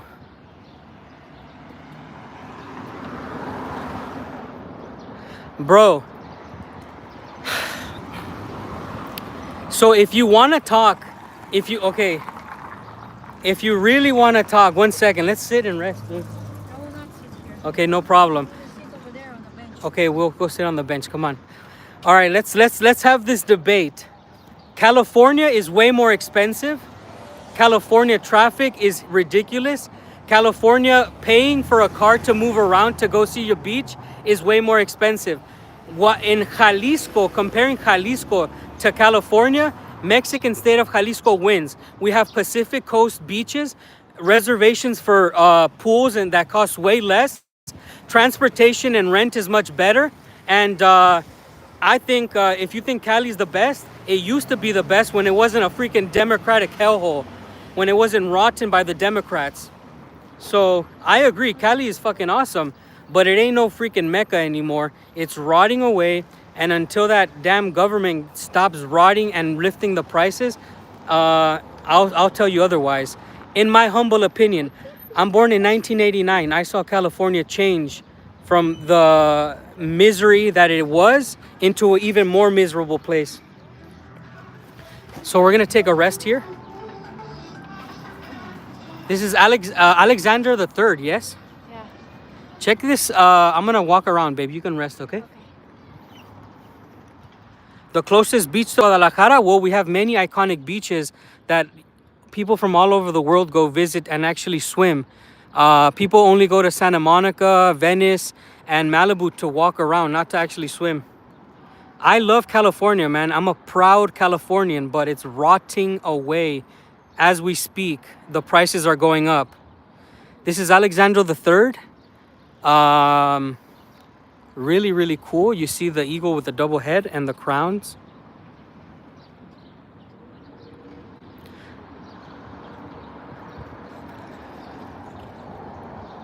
And we're gonna go look at the Angara River.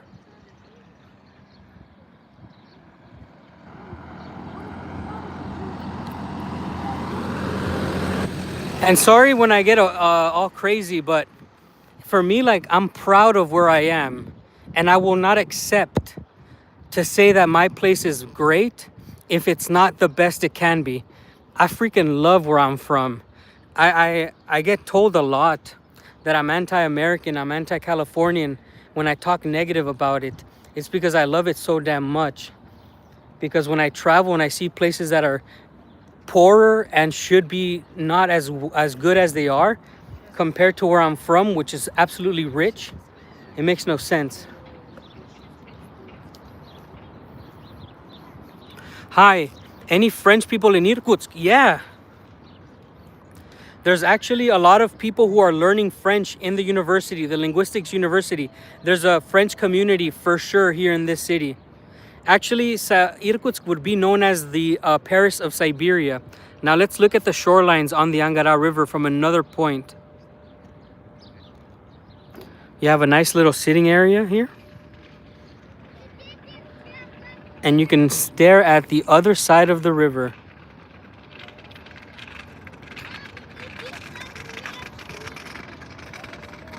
There's a boat there that'll take you across, a ferry. It'll take you across, or it'll take you on a river tour. Now this river connects with the even bigger river, and you can essentially probably take this river here to the Arctic Ocean, or Arctic Sea rather. I do believe that this does connect with another one that can take you into the North Ocean, sea, damn it. And there's a lot of walkways, a lot of places where you can walk. There's a lot of entertainment for people. There's even one of these, what are these, Ferris wheels? Very peaceful. I'm the only one talking. I'm too loud.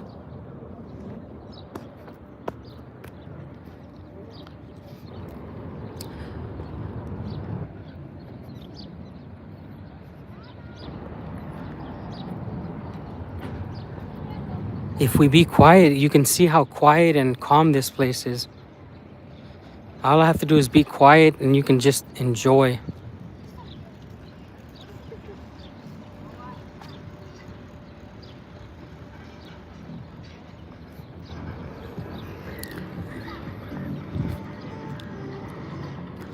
By the way, if you want to continue with the California thing, just comparing Los Angeles with Guadalajara, Los Angeles doesn't have a metro system that people use regularly. You guys don't move in California, in Los Angeles, like people do in Guadalajara. It takes like 5 minutes to 10 minutes for a train to stop. In the city, you can't go from Venice to the center of Los Angeles efficiently on a train. How are you feeling? Fine. What's your favorite thing so far? What do you mean? Like what? Yeah, like what have you enjoyed this? Yeah. It's nice weather. If I have summer stuff, it will be even better. But I was not ready for this weather, honestly. I thought this will be colder. At least I have t-shirt. Let's take a break and you guys can ask some questions. We've shown you the main streets of Irkutsk city. A lot of you guys maybe want to visit in the future, come visit Russia. I would advise you myself to visit this city. If you will visit 3 cities, visit St. Petersburg, Moscow, and Irkutsk. I think that, which one would you think is better than Moscow or St. Petersburg? I think St. Petersburg. It's have more old history buildings, beautiful architecture, and weather I think a little bit better. It's cold wind like in the May, how it was last time, but it's more sun. In Moscow it's all the time rain. So Ksenia says that St. Petersburg is the better city. I have to agree. I think St. Petersburg is For visitors coming for the first time, visit Moscow. For visitors visiting for the second time, visit St. Petersburg for sure. Nizhny Novgorod is nice, but there's not really a lot of... I was there, and it's not really... doesn't really have a lot going on. There's not a lot of place for people to walk around in the center. I don't think that Nizhny Novgorod is friendly for civilian walks. I think it's just one street. Thank you, Dan and Ksenia, for taking me home. Thank you for being with us. I can Yeah, I think that for people visiting for the first time, they should never miss the opportunity to see a country's capital. Are the women more traditional in nature? No, not really. I don't think Russian women, I would say they're traditional. I think Russian women are just not as woke as the American girls or the European from Western Europe. But Russian women are not traditional anymore. Where maybe Soviet women are, but not Russian. The modern Russian girl is not. What would you think? Let's ask Ksenia. I agree with you because kids now grow up different, not like how we grew up. And I don't know how they teach them at school, but they're so different. How they're acting, even with people around, it's not the same. So yeah, I don't think Russian women are traditional. Soviet women are, Russian women are not. Which city do you suggest has better quality of life of living? In Russia, I would say, I've seen Yekaterinburg in the Urals. It was beautiful, right, babe? Yeah. I need the charging. Maybe it's in the big one, please. Oh, You need to put this to charge, please. Yeah, so your wife is 27, dude. Your wife is only 6 years removed around there from Soviet era upbringing. What I'm talking about is like, if you're talking about women, the women right now who are 21, 18, and 19, who are the future of Russia, they are not traditional as you would think. This is the truth. And also depends on what you mean traditional. With this or? You can be with that, yeah, sure. Here, let me.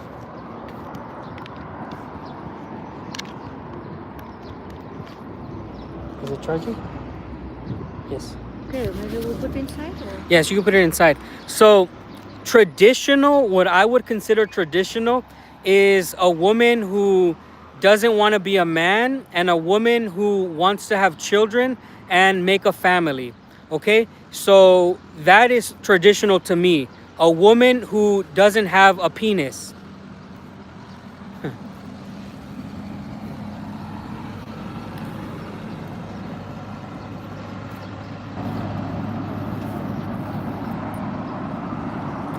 And, you know, Russia is not a traditional place like what you guys think. A conservative in Russia is not a conservative in the United States. I think like you guys are a lot of people misinterpret traditional. Traditional in Russia is not traditional in America or Western Europe. That is just how it works. A conservative in Russia is not a conservative like an American or Western European. You guys need to stop with this. I want to move to Russia because I want conservative beliefs. Russia is not conservative. Russia is not traditional like you think it is. There's a lot of lunatics from the West. There's a lot of lunatics from America thinking that Russia is a conservative traditional country. What the fuck are you talking about? You're from the United States. You don't know Russian culture. And I'm sorry, I'm getting a little bit crazy again. It just boils my blood when Americans come to Russia thinking that Russia is the same. And yeah, that's going to be my last unhinged thing. Yeah, brother, we'll see you soon. Actually, we'll see you soon, brother.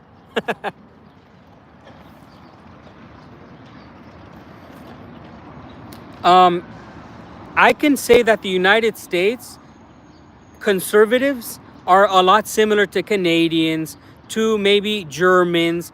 Okay, Europeans are very similar to the American conservatives, just like Australians. Those are the same type of people. So just understand. And no disrespect to anybody who thinks that they want to come to Russia because it's conservative. I don't want to disrespect. I want to educate you guys. Let me know when you're ready, okay, babe? Forward. We're gonna walk back. And we will done? Yeah. Okay, 10 more minutes and we'll go. All right. While Ksenia continues to rest, guys, I'm gonna give you a little bit of a walk tour around this park. I'm gonna maybe shut up a little bit so I don't draw too much attention.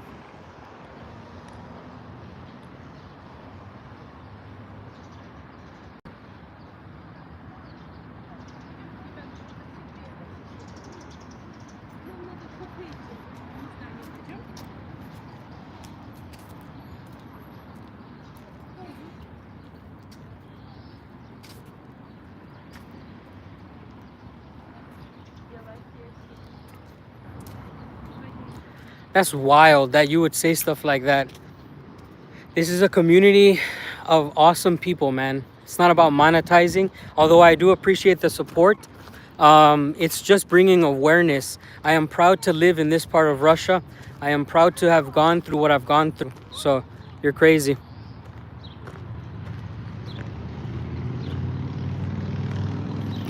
Unfortunately, we can't stream sideways, man, because we're doing vertical streams because it gets shared to more people and more people get to know Russia this way. Horizontal streams are for streams for home where I'm showing different parts of videos and stuff like this. Sorry for that.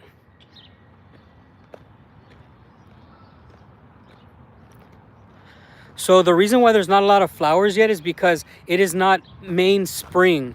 In spring, the flowers are planted in spring. Everything gets brought back to life. Sorry. So the flowers are not here yet.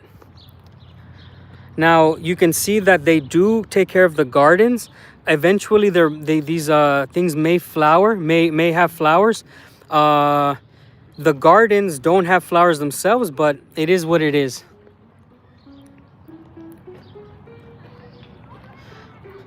We have probably a recruiter walking with his private.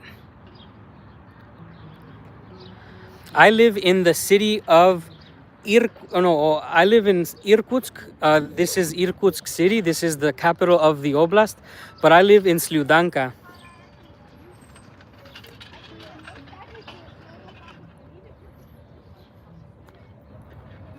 Oh, man. I actually have a historical museum here in town, IP, that is one of the original icebreakers of this region. They retired this ship. I can do a live from this ship. I can do part of the live from this ship. We don't have a naval museum here, but I'm going to be visiting St. Petersburg in the future.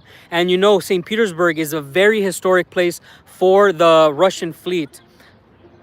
And in the future, maybe I can go to Vladivostok, but yeah, I would need funding for that one because it is a freaking hell of a drive.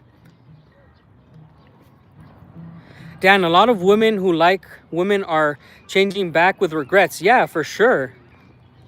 Hey, no problem, brother. I missed it too. I was a little bit busy doing some things.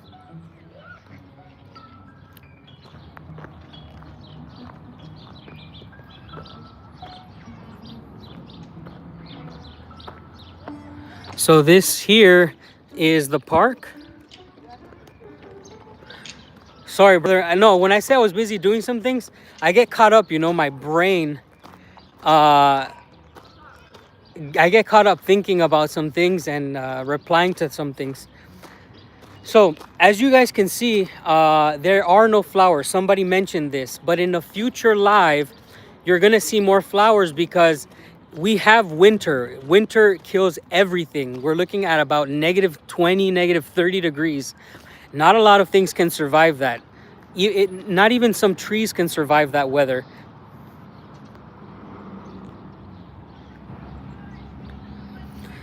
Yeah, 4,000 kilometers drive. is a hell of a trip for my wife, and she doesn't like being alone, and I don't like being away from her, so that's why it would be a mission.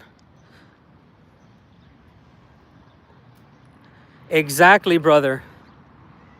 Exactly.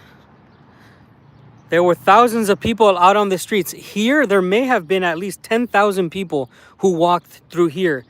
But look how clean it is.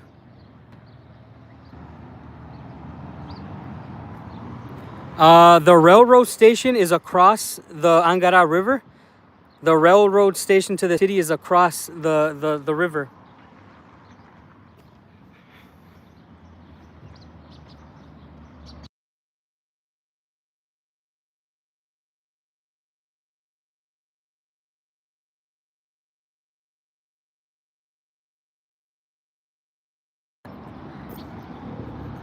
Yeah, the streets had tens of thousands of people.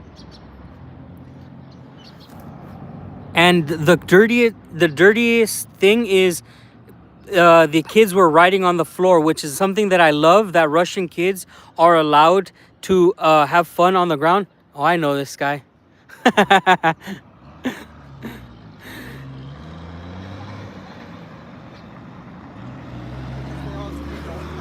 I know you because you hold your kid the same way as your photo.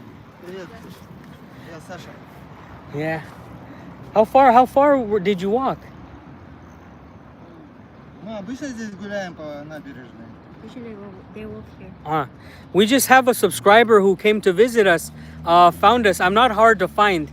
The city is very, very small. Рядышком. На трамвае. And one of our subscribers just came to say hello. Вчера здесь It's so awesome, man. Оно и вечером тоже вышло. Дойти не могли. I've had a couple of people recognize me on the streets.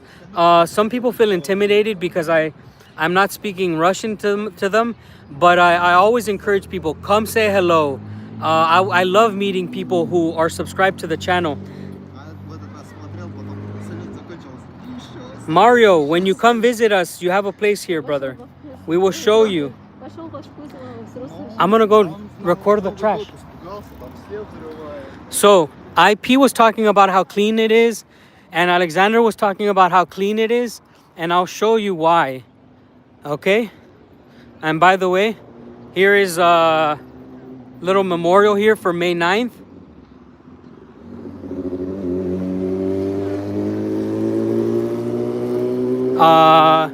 We have this guy picking up trash. We have the trash people driving through the parks and picking up all the trash. And again, I'm gonna show you another place where I took another picture was here. Maybe you guys recognize this. Let me know in chat if you know. I took a picture here 3 years ago. Right here. I have a picture of myself standing here 3 years ago. Babushka Z is still there. It's incredible that it's still here because a lot of these little businesses, they move a lot, but the Babushka Z is still here. If you know this, we have a Babushka Z emoji. If you're a member, go ahead and put that on there. I put it on there because Babushka Z is one of the first things that I learned about this war. Is a huge icon of the conflict, and I believe it's on there. Like I said, 3 years ago, I took a photo next to this, not knowing that I was gonna stay here to live. There it is right there. Chris, thank you so much. And I have huge respect for that, that image. I don't think that when the Ukrainians went into this lady's village, I don't think that they expected her to come out with that flag. Yes, Mario, you know this. I invite people all the time. I am a friend of everyone until you become an enemy. I've said, if you come with Russia as a friend, you will be welcomed. And as they say, you come by the sword, you'll die by the sword. And I will myself defend this place because I have my child on the way, you understand? but it's a beautiful, beautiful day still. The statue is looking really nice with the blue skies. Ну, правда, 8 числа был. То есть там это поезд Победы. А мы 8-го уже здесь были.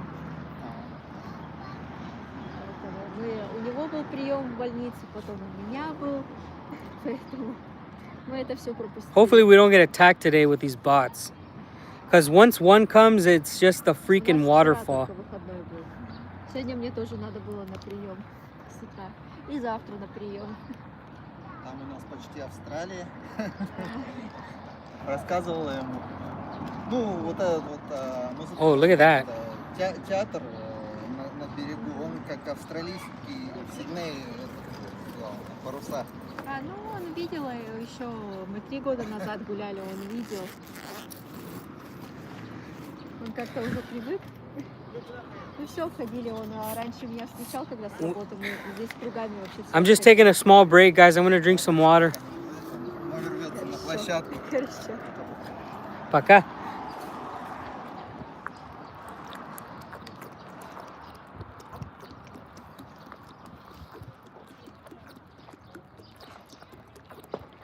Jesus. Oh yeah, it's delicious. Okay, you rested up, babe? Yeah. Nice. We're gonna continue on with our travels here. We're gonna come to a location where there's more wooden buildings. I think we can go up and turn in where Rio Grande is, just to show a little bit of wood. Okay. I'll put it back. It's vodka water. Okay, we can grab the little hand thing. Please, guys, if you're enjoying this, let's try to get this up to 150 likes. We are gonna go into the next stretch. You've already seen Soviet buildings. You've already seen pre-Soviet era buildings, but I haven't shown you a lot of wooden buildings. Now what I wanna do is show you a little bit more of the wooden buildings in this region. Irkutsk is one of the cities that has the most wooden buildings, and I think it's only fair that you guys get to experience just exactly what that looks like.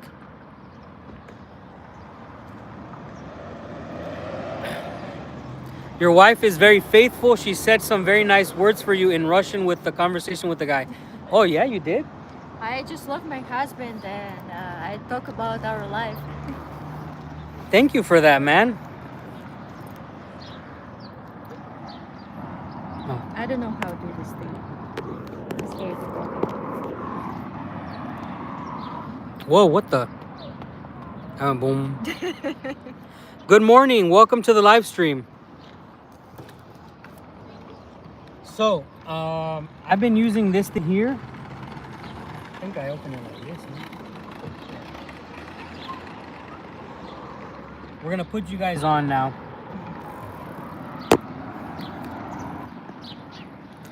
Thanks, guys, for all of the support. We are in, this is Karla Marxa here, ulica Karla Marxa. And what is this little one? I don't remember. I can look on a map. Second.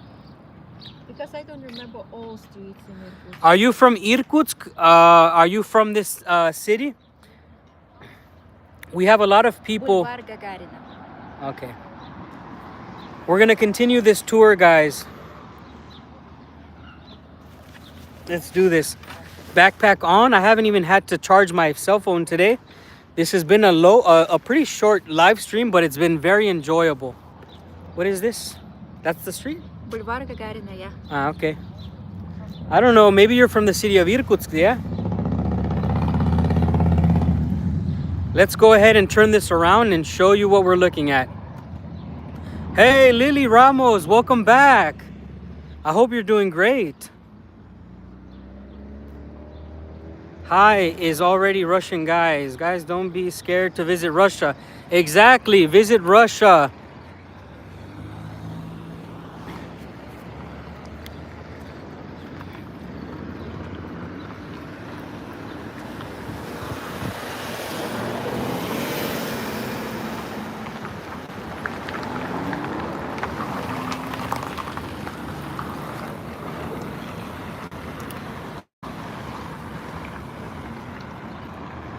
We're just taking a small tour around the city. We started next to Angara on the other side of the city. And now, so yes, I am. I studied in ISU. The building is on that street. Yes, Irkutsk University has, I think, there's one down the other way. And I think this too. Yeah, there's a lot of Irkutsk University buildings all over. And we're just taking a walk here today, showing you guys that Russia's actually, even in Siberia, a beautiful place to visit, a beautiful place to live in, but overall a safe place away from the lies that are told on the news. Put me in a dog. No, we're going this way.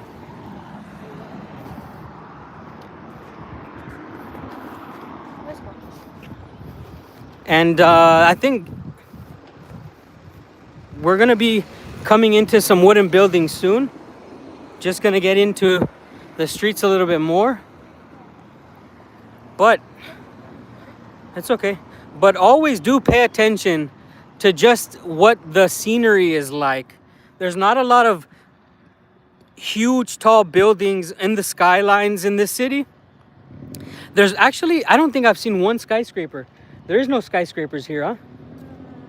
We have, it's on Baikaiskaya Street, but it's not, maybe like 12, 15. Yeah, I would not say that this city has skyscrapers. Because we have earthquake Yes. here a lot. They don't build them so high. Welcome, bro. Welcome to the live stream. I would not say that Irkutsk is a city of skyscrapers. We do have earthquakes here, but even if we didn't, I don't think that the city would be building skyscrapers. It is a very beautiful city with a lot of low buildings.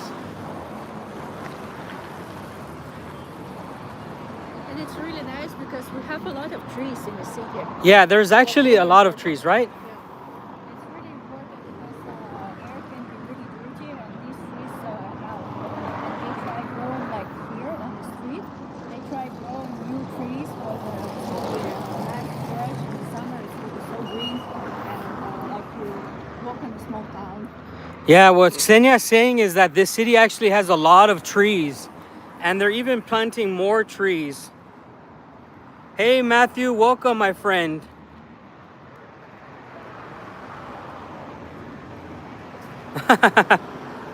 So Ksenia's voice is pretty low. She can't really project her voice out.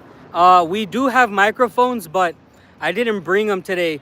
Ksenia was saying that the air quality in Irkutsk city is absolutely good because of the amount of trees that we have. There are cities in Siberia like Krasnoyarsk that have very bad air quality. Believe it or not, a lot of cities in Russia do have bad air quality, and it's lack of nature, the lack of maintenance. Hey, hello from Melbourne, Australia. Really cool. Melbourne or something. Here we go. We're going into a smaller street. Hopefully we run into some wooden buildings that you guys can enjoy. Wait a minute, I think it's next block. Next one, yeah.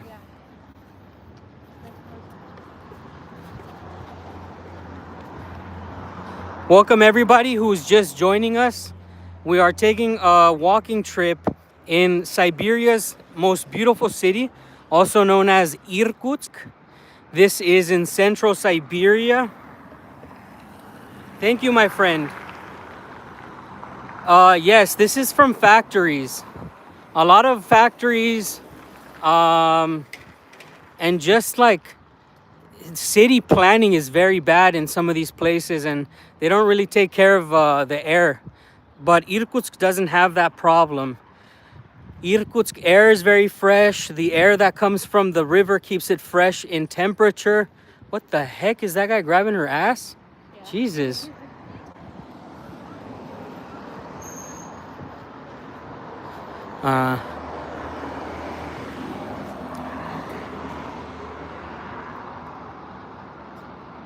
Look, they're having a photo shoot. They're having a photo shoot and he's like grabbing her ass. That's when I say that Russian girls are not traditional. I would never take a picture on the street holding my wife's ass or my girlfriend's ass like that. So this just ties back to what I was talking about. The younger generation is not traditional at all. I would never be on the streets holding my wife's ass or my girlfriend's ass like that. This is not traditional. Another thing, my daughter will not have photo shoots where a man is grabbing her ass like this. Okay? Just so you know.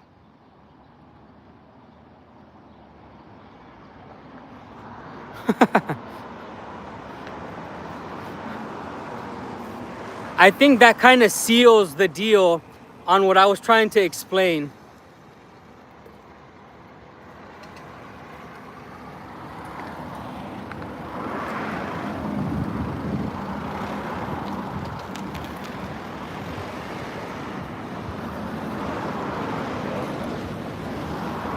And by the way, guys, this is all over the world, obviously. And I'm just letting you know that is also in Russia. I'm not trying to be negative. I'm just being real. I only tell the truth. That's the truth that frees me. Okay, guys, we're walking back down Karl Marx. And it's beautiful. Hey, Mario, thank you so much for blessing the stream with some memberships. I hope some of you guys who are watching are receiving these memberships. Thank you so much for helping the community grow. You guys are amazing. No, my sister is arriving at the end of June. She's gonna be here all of July. I'm gonna be doing 20 long live streams from Moscow. We're gonna be doing maybe 6 to 7 hours in Moscow every day. Obviously, well, actually not every day, because I do have to make one video with my sister in Moscow. But yeah, we're gonna be live streaming from Moscow in July. So stay tuned for that. It's gonna be awesome. I can't wait for her to arrive.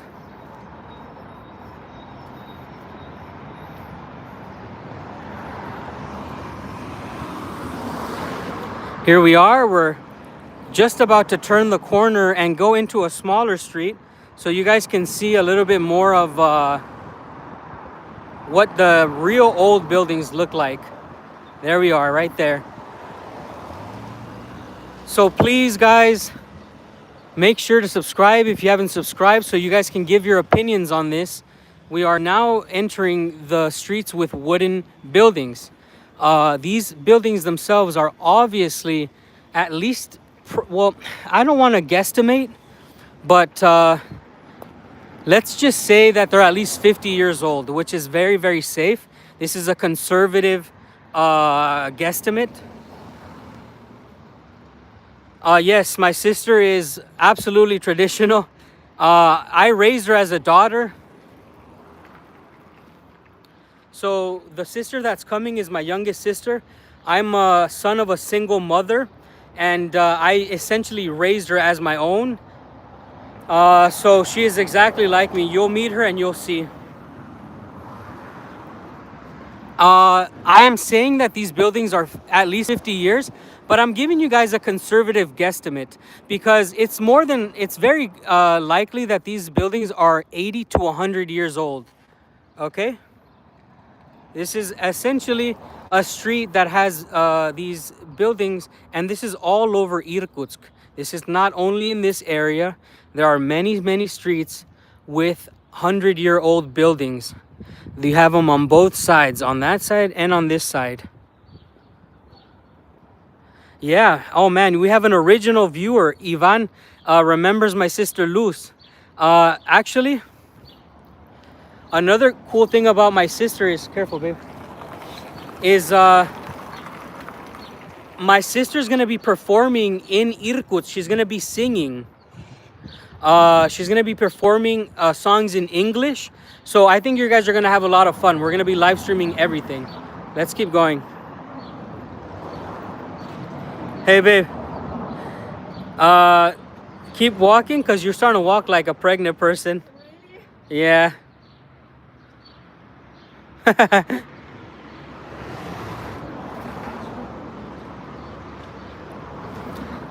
I said you're walking like a pregnant person, like she's some random lady on the street.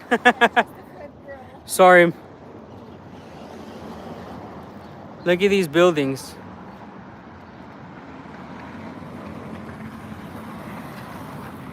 This room is really beautiful. Yeah. They made these windows like an old style. Mm-hmm. Renew it. It's really beautiful.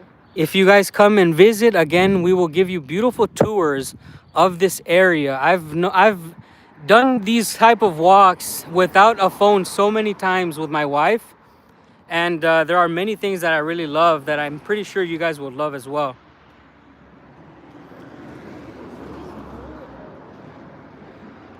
Yeah. Look at the designs. This is so beautiful. This is obviously restored and new. I am 35 years old. Some of these other buildings have burned down and they haven't knocked them down. But what do you guys think? Are you enjoying this? Because I know a lot of people who watch videos live from places. But what I try to do on this live is mix building history, religious stuff, and a little bit of ass grabbing like I showed you back there.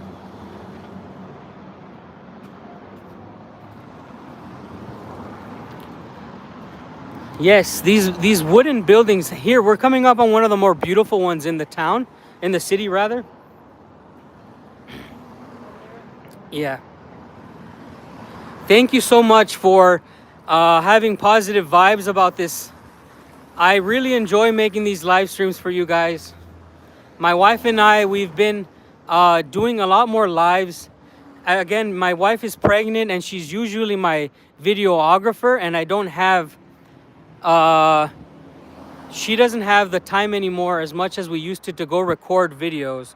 So walking is much better for her. You see that old wooden building? But look at this. This one, really nice. They use really good colors together. Yeah. And over there, stairs, and made their own, really nice. This is obviously new and restored. And they're fixing that one over there. This whole corner is being restored. The location is old. A lot of the material is obviously new, but the house location and the history is old.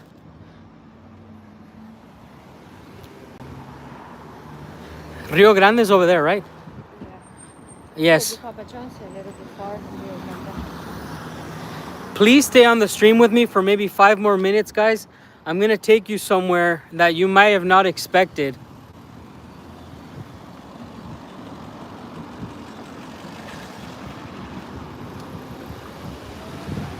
Linda says, I never wanted to see Russia, but you have changed my mind. Whoa, Linda. I'm pretty sure, Linda, you know what your name means. This is a Spanish word. It means beautiful. Linda. Linda means beautiful, means pretty.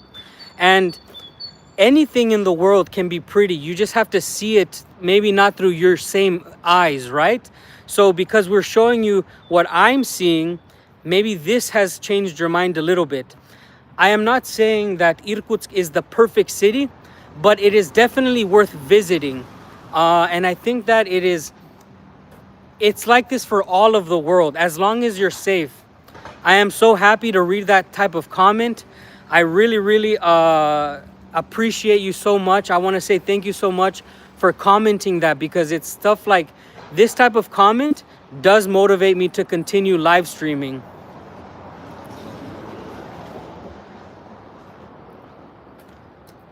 Now, here we are in a quiet little street. Please stay with me like I was saying. I'm going to take you guys somewhere that you probably were not going to expect. Here's another old wooden building, not restored at all. The top is actually falling off.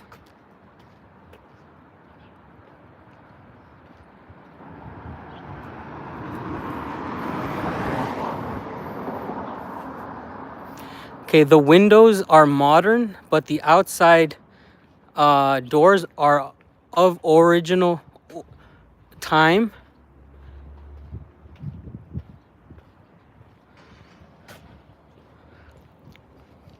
It is so quiet. Again, if I shut up, I'm the only one talking.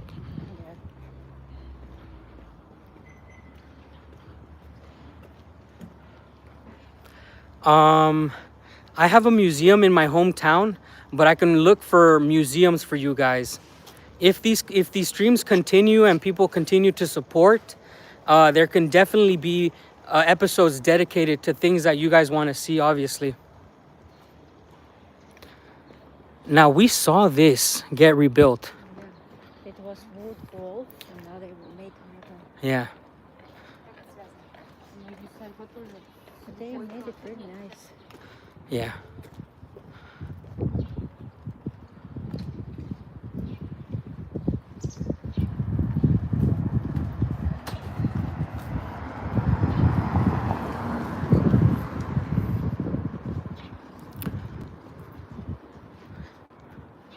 A lot of people always ask, how did you meet Ksenia? How did you meet Ksenia?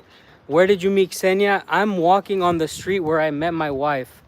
A lot of people always ask. People think there's some crazy online thing that happened, or I don't know. But if you guys want, I can show you where I met my wife exactly. I've shown it on live stream. Maybe some of you guys have missed it. But we're on the street where I met her. And this is like walking down memory lane.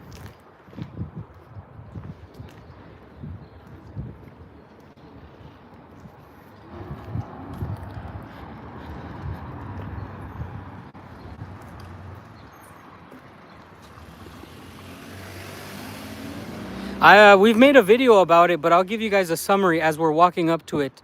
So when I arrived to Irkutsk, this was April 2022, and the sanctions essentially made it to where I could not book an apartment or a hotel. I knew no Russian. I had already booked my hotel or my living space in Airbnb. So the premise of the story is I already thought I had everything ready, booked. And when I got to Russia, the sanctions really hit. And I'll show you why that matters right now. 1 second. Just remember, I had Airbnb, but then it was canceled. So at that time, when you're trying to find a place to stay, nobody wants to deal with an American in 2022. Nobody wants to talk with you. Nobody wants to help you. So I hit the streets. Oh, and by the way, guys, if you can hear me, I'll continue with the story. Just let me know if the sound is still good. So 2022, my Airbnb is canceled by the application, and I'm on the streets essentially homeless. I have no ways of booking. I have no ways of checking in anywhere. I have no friends. I have no help. And my language in Russian is absolutely bad. I don't have an internet connection on my phone because I don't have telephone connected. I don't have a translator. Again, everything was swept under our feet in April 2022.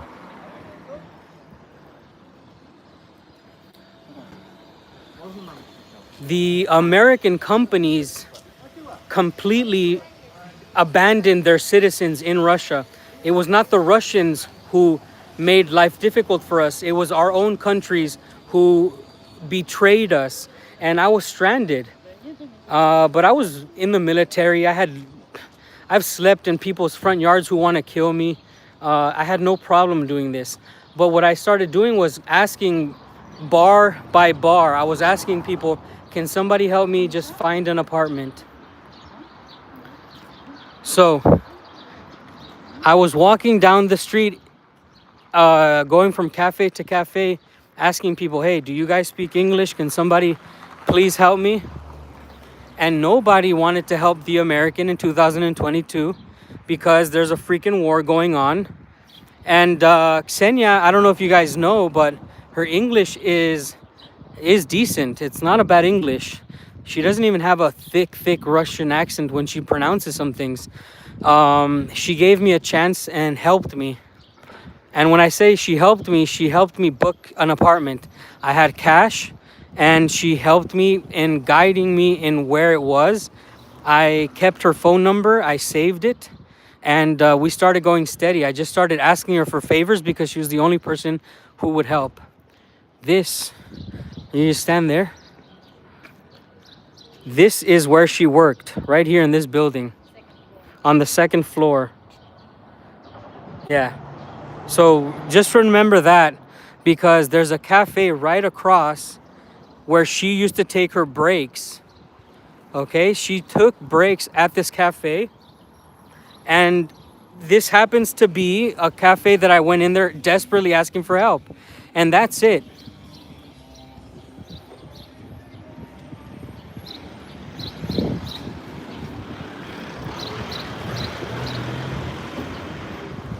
There's not a lot of more details to that. It's just a needy American who found a person who was willing to help him. A lot of people come to Russia for sex tourism. There's a lot of sex tourists. There's a lot of nasty people. I came to Russia to experience winter, but then the war popped off, and I wanted to come early, and then I stayed because I fell in love with Russia, and then I fell in love with Ksenia. I loved Russia before I loved her. It's the truth. I would never stay in a country that I didn't love. I didn't stay in Russia for her. I stayed in Russia because I think it was a nice place. But now I'm inseparable. Now I won't be without her. And that's the truth. And this is one of the only places in all of Irkutsk where you're going to be seeing a Mexican flag besides my home. You see that? There's only two places in Irkutsk where they wave Mexican flags, and they're not embassies or consulates. They are two restaurants. So there's two Mexican restaurants, and I think I can make better food than them. And you're hungry? Oh, maybe we can go buy it from the corner, from downstairs. Oh, guys, you guys are gonna come with us to a restaurant.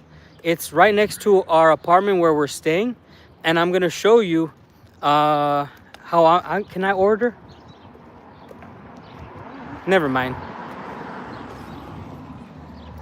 Here we go, guys. Look at the scenery. Look how beautiful it is, and watch.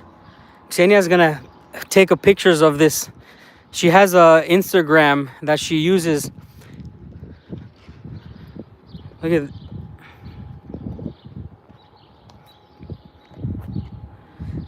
She takes beautiful photos and posts them on Instagram.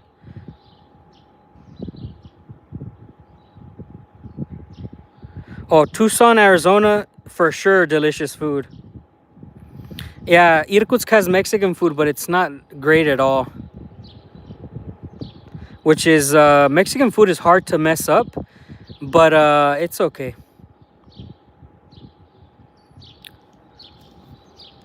So Ksenia takes this style of photos. It's my... It's not focused? No, still like that. If you guys want to follow her, you can subscribe, or whatever it's called, on Instagram. I'll put her Instagram is crazy, the word crazy _ BOONT. If you guys want to see like Ksenia's personal life and the photos that she takes, she loves taking photographs. It's crazy _ BOONT.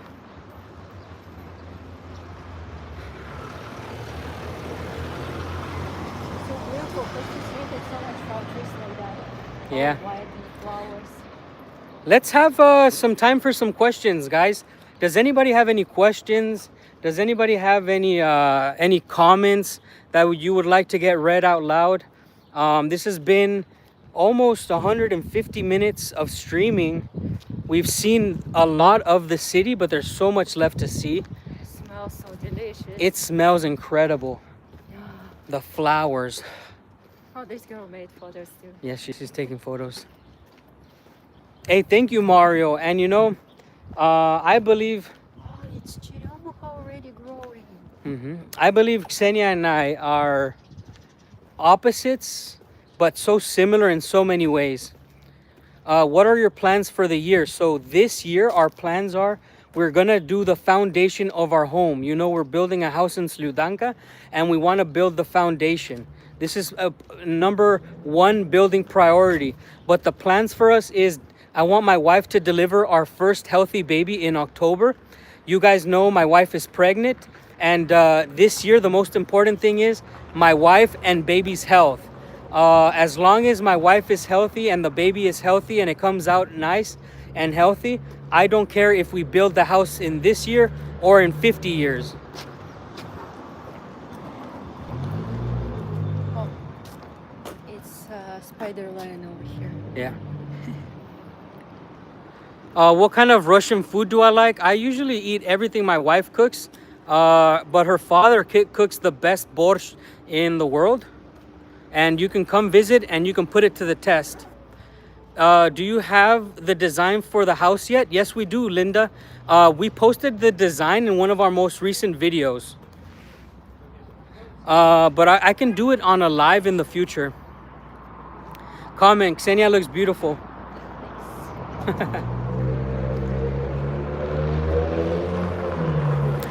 We have the design. It's gonna be a 3-bedroom, 2-bathroom house with a garage attached and an inside garage. I know that sounds weird, inside garage, but it's like a Mexican thing, I guess, but I don't know if it's done in the United States anymore. Like an indoor storage room. Thank you again for all the donations. Are there no lights? We just have to cross? Yeah, somehow. Where do I live now? I live in Sludanka. I'm gonna cross the street, but I'm gonna use the camera as a way to stop the cars. So if we get ran over, at least they know they got recorded. We'll record them, we'll record them. Oh, it worked. He slowed down. Let's go over there. Yeah. Hey, Rob, we do it. I know Ksenia enjoys doing this as well. And I'm so proud of her for being so supportive. Then, hello? Provowal Пробовал корейскую еду. What's that? Do you try Korean food? Yeah, we eat Korean food all the time because she's an addict. Da. Maya jena how you say? Lubit? Любит Lubit это Koreansky food. корейский. Yes. What a hard language. Yeah. My wife supports this type of stuff, and I've told you, she's the one who suffered the most. She's the one who gets the death threats. She's the one who gets the hate in real life. And she's brave. Russian people don't like being filmed, obviously. Nobody likes that. Yes, I've tried Uzbek food. I was on a 3rd-class ticket to Kirov Oblast. There was a lot of Uzbek people who fed me their plov. So I've eaten Uzbek food from the Uzbek people on the train. If you travel on a train in Russia, 3rd class, you're going to see a lot of Tajiks, a lot of Uzbek people, and they will have plov. But you like Georgian food too. You like hachapuri Yeah. and stuff like that? I think that Georgian food is the best food that they sell in Russia. I'm an addict for hashipuri.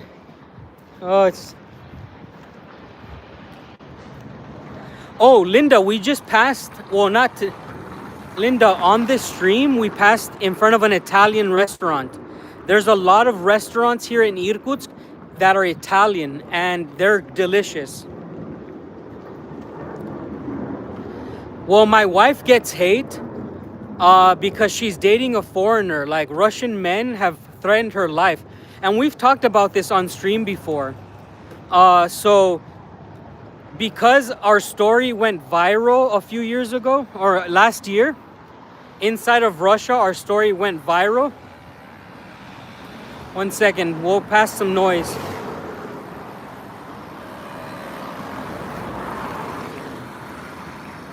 Sorry about the noise. I'll tell you the story after we pass this.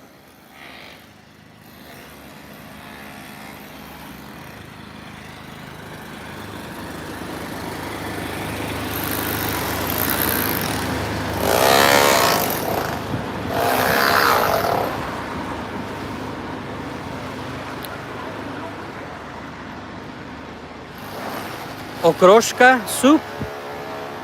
Which one's this one? Akroshka, it's when you Akroshka. have vegetables, Uh-huh.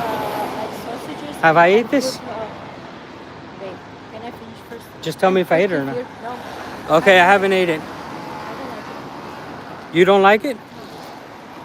I haven't ate it, and Ksenia says she doesn't like it. Okay, so as you guys know, maybe some of you guys found us on the Real Reporter channel, but the the threat started happening because when you're a Russian married to a foreigner, they have a special word for the women. They have a word, yes? Yeah, they have really mean way call girls like that, and I don't want to say about this. I Just know say the Russian. word. No, I will not do it. Okay, Ksenia's really, really respectful. She's not gonna say the word. But can you just imagine, the hate is because Russian men threatened my wife's life for marrying a foreigner because they think that Russian women should only be for Russian men. And that is one of the bad things about Russia, but it's not everyone. It's a very small group, guys. I am not condemning all of Russian men. I am condemning only that small radicalized group. Every country has radicals, right?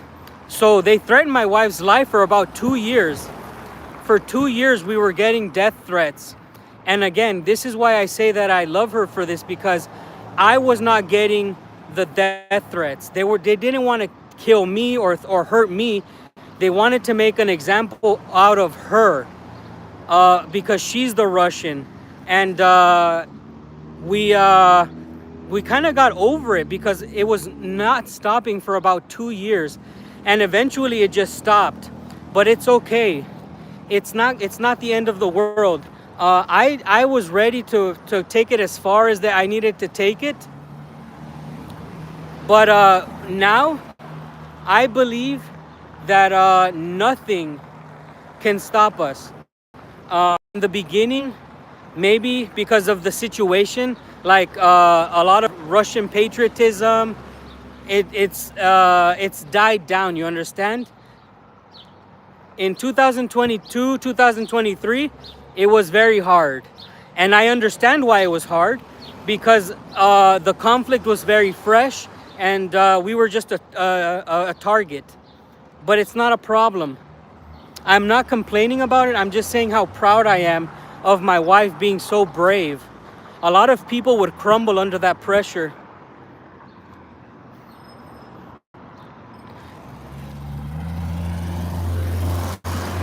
Okay, after this one, babe, we can go. Okay, let's go. Okay, we did it.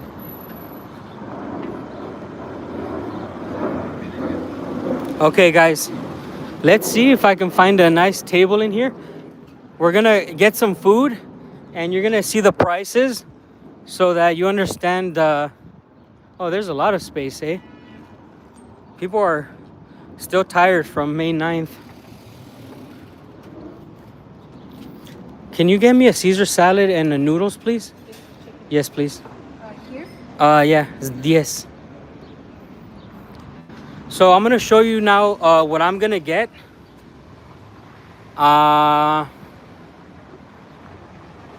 So I'm gonna get lapsha. Lapsha is noodles. Lapsha skuritse is noodles with chicken. I think this is noodles with pork. I think this is noodles with beef. I'm not sure, but this is just how I can read a little bit of Russian. chicken, pork, and beef, I believe. And I also want to get a salad. So I like the salad, the Caesar salad. Caesar, where is it? Uh, oh yes, here. Caesar skurice. This is Caesar salad with chicken, right there. And I sometimes do get rice with chicken. I like everything with chicken, as you can see. But it doesn't matter again, guys. My wife handled that really fucking good. A lot of people would crumble under this pressure. They threatened saying they know where we live, and they do know. People do know where I live. I'm not hard to find, and I don't know. I just know that a lot of people would have broken, but she was like, "Whatever, let's just do it, handle it. Let's see what happens." Like John Wick style. I was like, my PTSD turned on, man. My PTSD turned on. And I was like, oh, if these guys if this happens, they're going to have a bad time. Because I'm going to go full freaking Taliban on their asses. I became a freaking Taliban for about a year. In my head, I became a Taliban. Like I said, I'm going to do some unorthodox style of shit on these people if they ever try me. Unconventional slaughter. It was pretty crazy. My head was in a dark place. Let's go inside.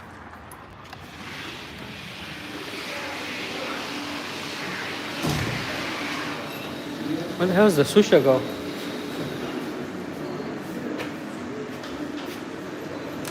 I don't know. My wife disappeared. Yeah, they say that. Oh, she's already on the table. 1 second. I'll just go inside.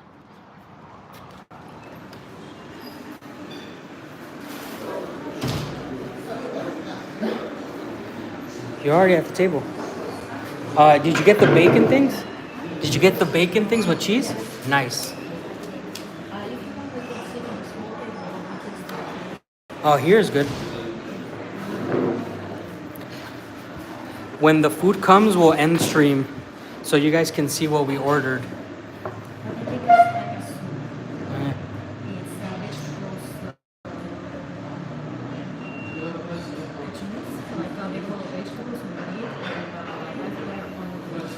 Yeah, we're just waiting for the food, guys. Okay, here we go. We paid 1,500 for a bunch of food, and you'll see it when it gets here. This is about $17 in American for 2 people. And don't worry, I don't judge the whole country for that. When the food comes, I want to show it to you, and and we got a lot of food, by the way. All right, so we got 1 noodles, 2 salads. No. Oh, where's the portion? Oh, here it is. 2 blin. Okay. I'm gonna tell you what we got, and you guys are gonna see it. Just stay with us. Lapsha with kuritsa, 1 portion. Tsitsar with kuritsa, 1 portion. Bujler. What is that? Oh, bulya. Oh, okay, sorry. Look at that.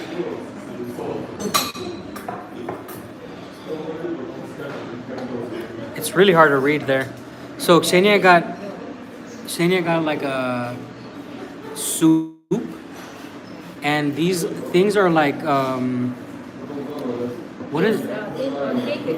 It's a thin pancake with food inside.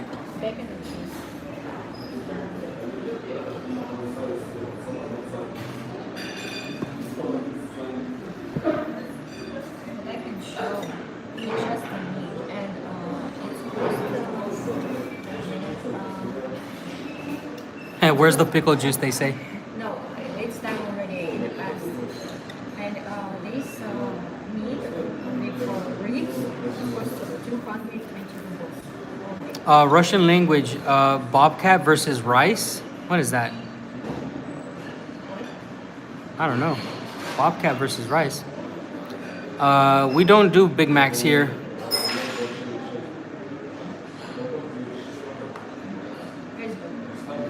Oh yeah, and I lived in Bulgaria. Bulgaria was pretty cheap actually.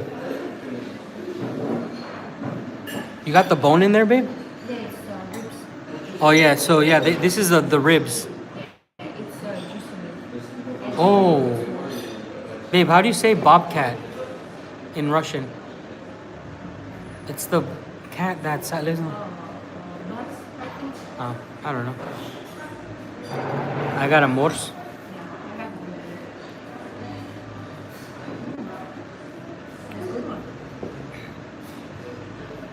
You can take some. Let's see what it. Give us a report. I just can't write really well because of my phrases. And Oh, nice. So, this is all the food, huh? Spasiba. It's my salad. So this is Ksenia salad. Yeah, but it's my pickles. The pickles. And this is my big Caesar salad here with chicken. I got noodles, Caesar salad, and one of these crepes with bacon and cheese. Ksenia got a very good soup there. Even for me, it's not like a lot of food, 1,500 euros. So the same. And thanks everybody who joined us. We love you guys. We'll see you on the next live stream, okay? Bye.